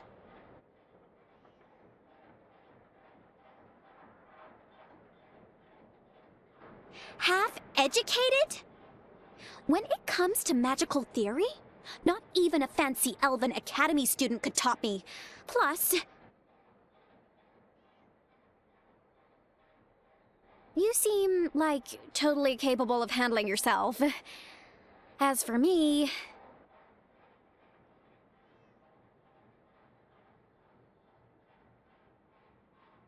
I've memorized all the tomes on restoration magic, and I'm actually pretty decent at healing spells. I've even practiced on rats. Okay, sure, a few of them turned kind of blue.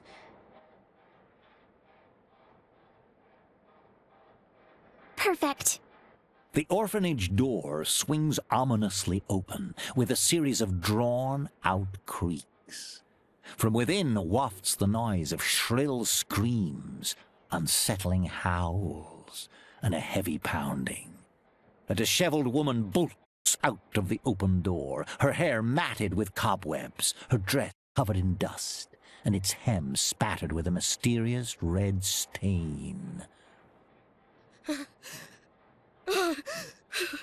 No, no, please.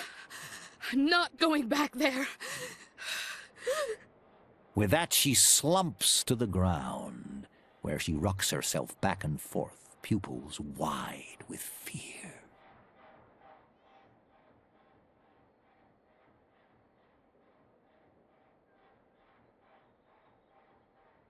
She glances fearfully over her shoulder, then continues in barely more than a whisper, forcing you to lean close to hear. I don't know how I'm going to report this. Nemeris has turned the orphanage into a breeding ground for magical filth.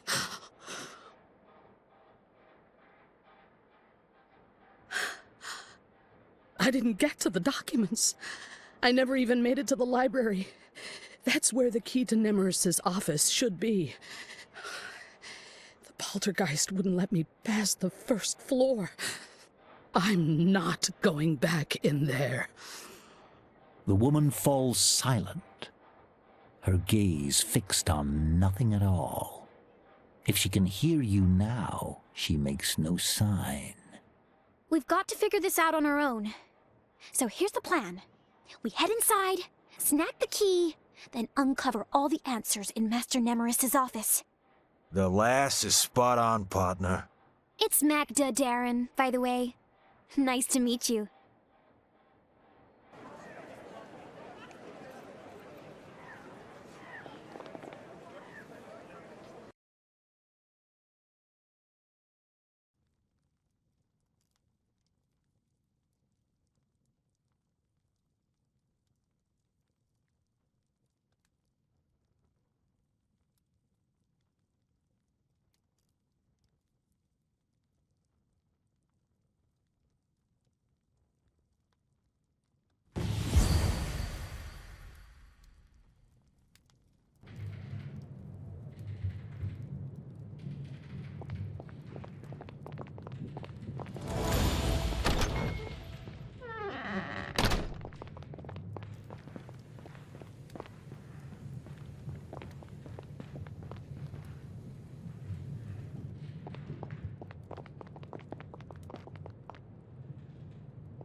Osiris Ostentium.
You've got to be Timmy, right?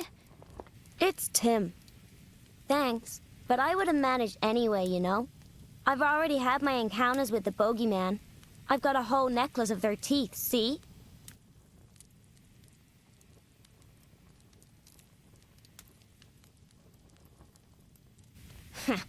The main thing is to wait for the right moment. That's what Master Nemeris always says. But whatever. What do you want? You grown-ups always want something.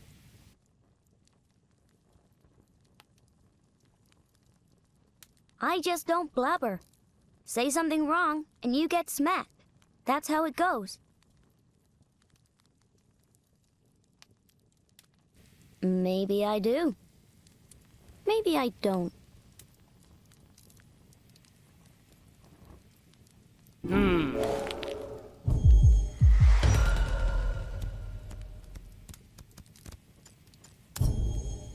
Come on, she faints at everything. So dumb.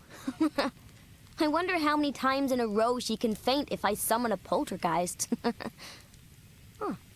That's actually pretty interesting, you know.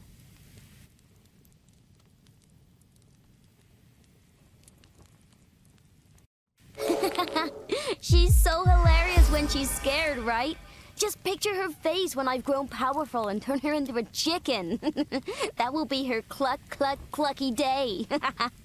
Wish I could be like Master Nemeris sooner. Whoa. He can actually do that?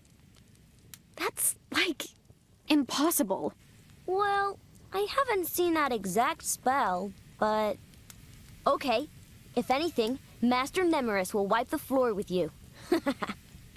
He's the strongest mage in the world, and someday we'll be just like him. That's what Master Nemeris says.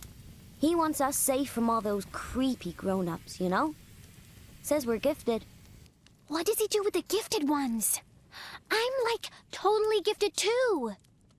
Master Nemeris reads to us from a book. It's about different magical goings-on, and the magical place. He made the same one right here, to teach us magic. Well, the older ones. Nothing big, but it's a start, you know? Like lighting a candle without a match, or stopping the bleeding if you scrape your knee. But it'll get serious later on. Sure wish I was 12 already. If I was 12, I wouldn't need to hide when all these creepy people come. Here's the key. But don't lose it or you're dead. There will be no mercy from me next time. I'm serious. Yeah, and tell Master Nemeris about the bogeyman I summoned. Maybe he'll take me away sooner. I hope he's okay there. I mean, no, he's definitely okay. He's Master Nemeris after all.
Hey, looks like our new acquaintance is helping herself to Nemeris' stuff. Ain't she a cute little thief? This sphere was meant for me?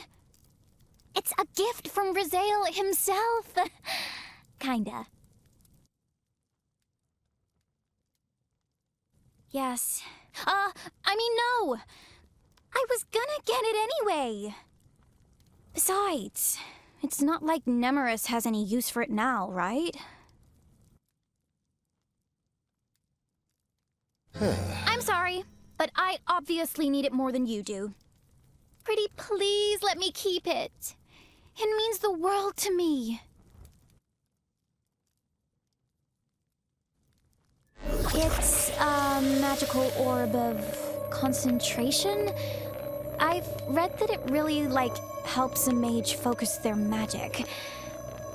All right, never mind that. To be honest, I needed to contact my dear Raziel. The thing can provide, a needed energy source.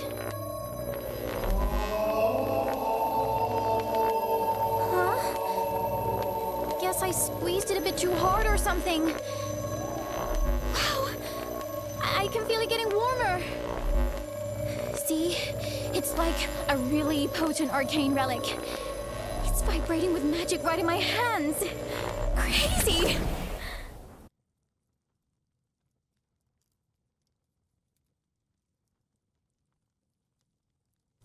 Yes, it could, like, theoretically make a big boom. But any energy source can be dangerous. Even steam engines sometimes explode. Stupid metal things. But Raziel would never risk my life like that. If it was, like, even the teensiest bit dangerous, he never would have instructed me to take it.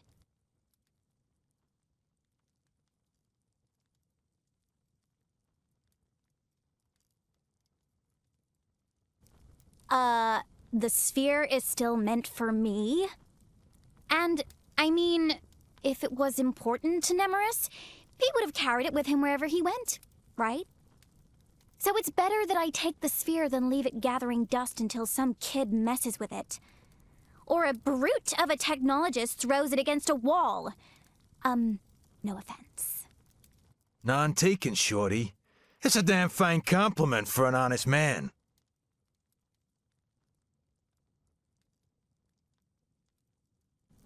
I mean, he didn't, like, talk to me personally. But Raziel did tell me how to set everything up. If Nemeris was here, he'd confirm it. Yeah, that all sounds 100% legit. Partner, let me tell you, when one of them stinking weavers is involved, trouble follows every time. I'm gonna ignore that. Breathe in, breathe out. Mm-hmm.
She's leaning against the coast wall, looking pale, agitated, the opposite of her usual self.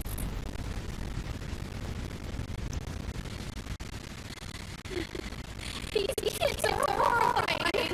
She blurted out, fists clenched, then hastily averts her gaze. She's tinged with shame.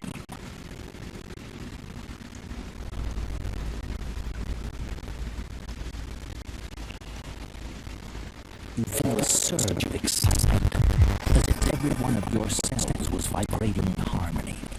Reality fractures briefly to reveal the maelstrom of Magda's thoughts. Curiosity and the fear of a powerful force compete for her mind across a multitude of fragmented visions. The abhorred children's shadows rise up near the magical rift you created.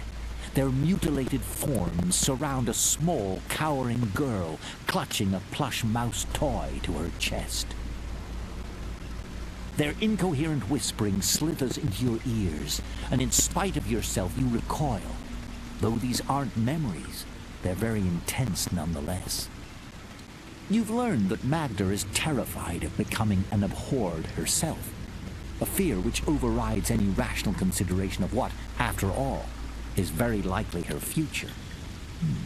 Interesting, isn't it?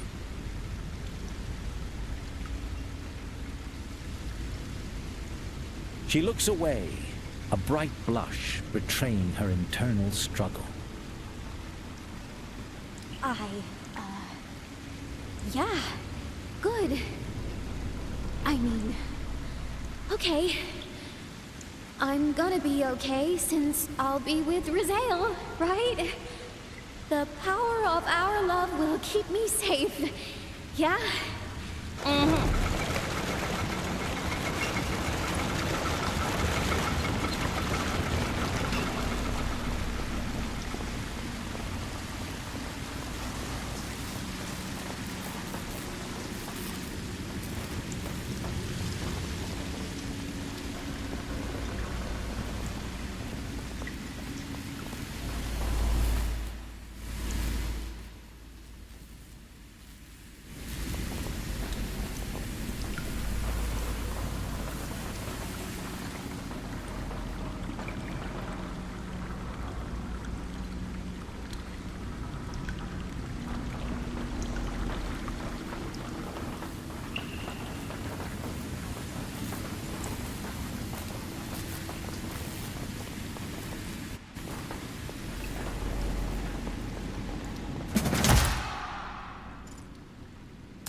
An eerie sight unfolds before you as a grotesque figure hunches over a small, scared boy. Its limbs have grown disproportionately, a pair of pointed elven ears still discernible. This being was once an elf, Nemeris, the orphanage caretaker. However, what lingers of him now exudes an inescapable air of unsettling deformity. Undoubtedly, a mage twisted into an abhorred. You observe smaller figures in the vicinity, each displaying the same distorted features. It appears that these were once children from the orphanage. Ahoy, little mates. It seems we have a few lost souls meandering our magical place. But now, we are prepared for anything and anyone. Be it the orphanage workers who betrayed us, or even the Syndicate itself. Ready, your playful spirits, and greet them, as I have shown you.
Enough of this. Let me explain. The abhorred mage's battered form lies sprawled on the ground, yet he summons enough strength for a desperate plea. My only wish was that my charges be free, to embrace the joys of youth. There are predators everywhere. Those who force them to labor endlessly in that horrid factory. Others snatching them from the orphanage for some dark purpose. Those Syndicate sons of bitches herald an age of wonders, of machines and marvels undreamed, yet their promises ring hollow. These youngsters are vanishing without a trace. And who will investigate? Huh? Who will lift a finger to help them? No one. I dared hope that our benevolent benefactor would extend his hand to nurture their potential, help them blossom. In fact, the two-faced scoundrel promised to do just that. He told me he would take the most talented of them to the capital and provide them with an education. Yet what became of those children? None that I know ever came back. And when I discovered they had taken William, my mind couldn't rest. I had to save whoever I could.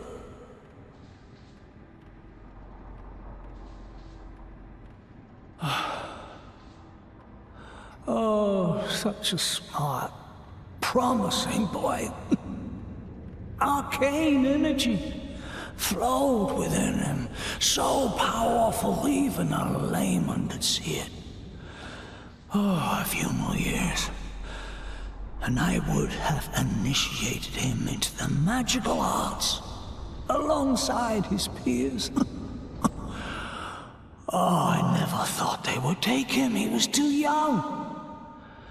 But I returned one day, and he was gone. It rent my soul asunder. He reminded me of the son I once had.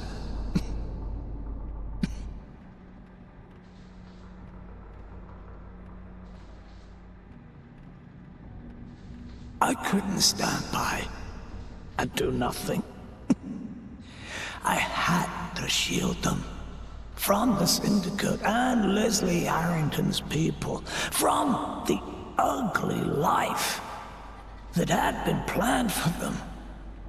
No, I would have made them real mages.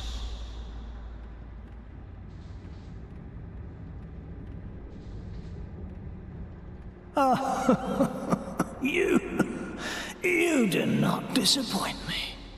I expected no empathy from my own kind. Just another elf blind to the plight of any beneath them.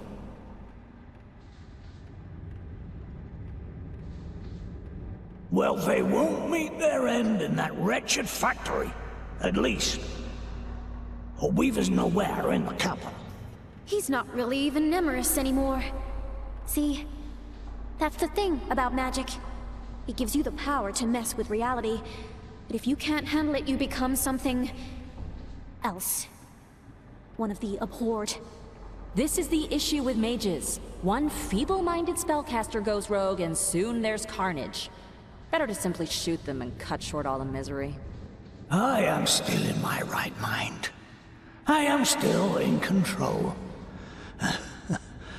And I'm not a fraction as dangerous as one who carries the unwoven filament. I tell you, my motives were true.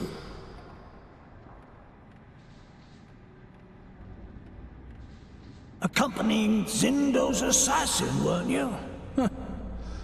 It took a moment before I could discern you as kin.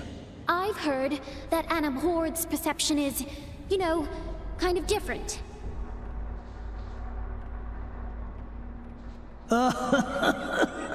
And truly, are you completely unaware of the treasure you carry? Or did you assume an abhorred wouldn't detect the presence of an artifact connected to Reyes, the Lawbringer? What whispers to me of the artifact's existence? Ages passed. A desperate mother sought my assistance. Her child's life was threatened by the Iron Plague, but my magic was not enough. I advised her to seek the unwoven filament, an artifact from the golden age of magic. Perchance in that distant enchanted realm she would find that which to us is unattainable, the cure. And lo, you arrive with that very same artifact. Blame the Lawbringer for our transformation into the abhorred. It was Reyes who drew the curtains on the Golden Age, neutering the arcane wonders with his rules.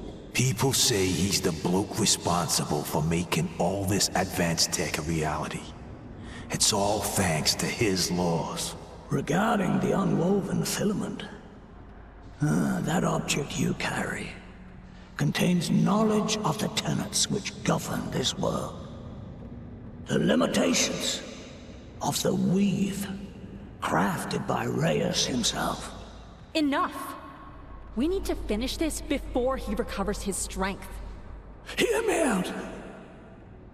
I wove this enchanted haven for the children.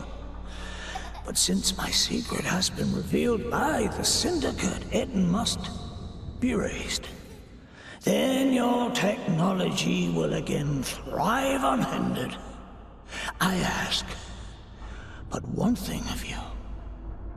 Grant us mercy. Let me take the children and free. They cannot survive in a world ruled by technologists. People like your companion would sooner end them than seek a solution. I promise I will provide for them. You'll never hear so much as a whisper of us again.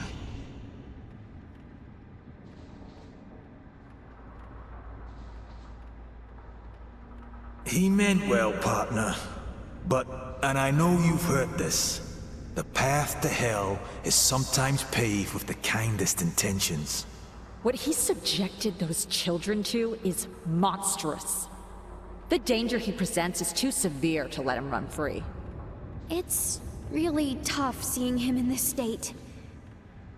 Do you think there's, like, anything we can do to, you know, help him out or something?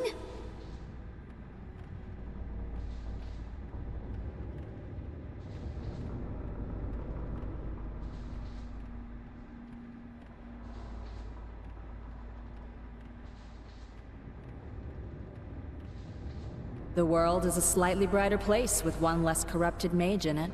He deserved better, you know. Just like those kids did.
Young dwarven mage approaches you, fidgeting restlessly. Magda is obviously shaken, her usual poise replaced by an atypical unease. Yet despite this, the gaze she fixes on you carries an unmistakable glimmer of hope. I was thinking... I wanted to find a teacher, you know? But everything with Master Nemeris turned out, like, really bad. And now I kinda don't have, like, anywhere to go. Taking a deep breath, she makes a carefully rehearsed request. She must have been practicing it during her ascent from Nemeris's lair. I know we've just met and all, but I think I'd be useful to you on your journey, if you'll let me join you.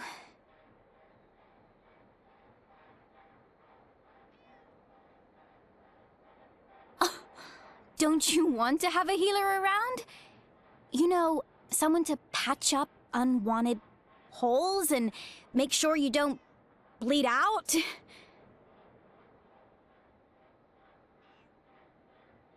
You might be new to this place, but you've already got the right connections.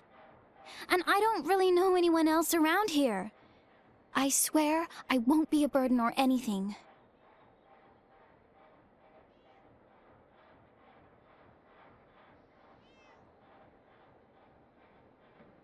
The dwarven mage practically bounces up and down with excitement. Oh, that's wonderful!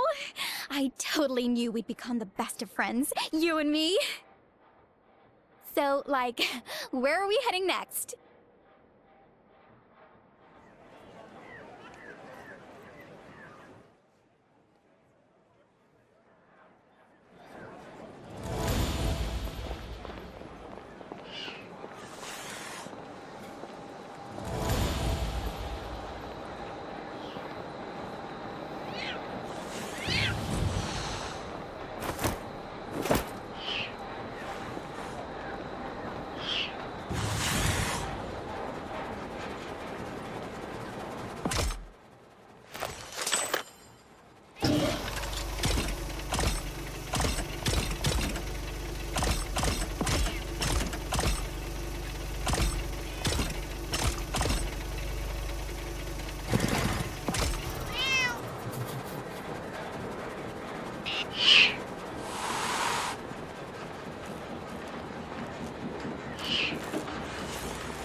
You feel someone's eyes on you and turn around.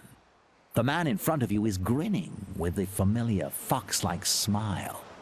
Good day, my dear old friend.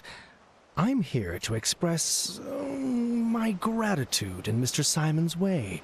I said we'll see each other through newspapers, but I already witnessed some, let's say, good results.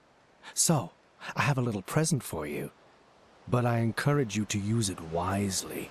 He hands you a rather heavy package, smiles again, and looks at his wristwatch. I have to go now. So many polite visits for today. Wayne Zindo is standing by the window, peering into the gray fog cloaking the city. His arms are crossed, his back is straight, and his jaw is clenched tight, all of which suggests extreme tension. The director is plainly dissatisfied about something. You recall that the messenger you saw at the entrance was in tears. Miss Jean, the delay in your arrival is not welcome. Has there been any headway? Despite the director's gentle tone, Valetta's whole frame goes rigid when he speaks, like a dog waiting to be struck. Well, then I shall reiterate. Letta, do you bring answers, or must I consider our contract null and void?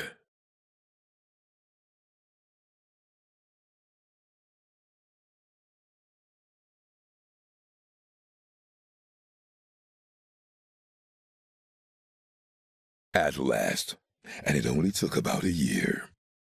Observe closely, Letta. This capable hire has accomplished what you could not. No mucking about. No excuses. So, enlighten me. What purpose do you serve now? You have my gratitude. Tell me, what else have you learned?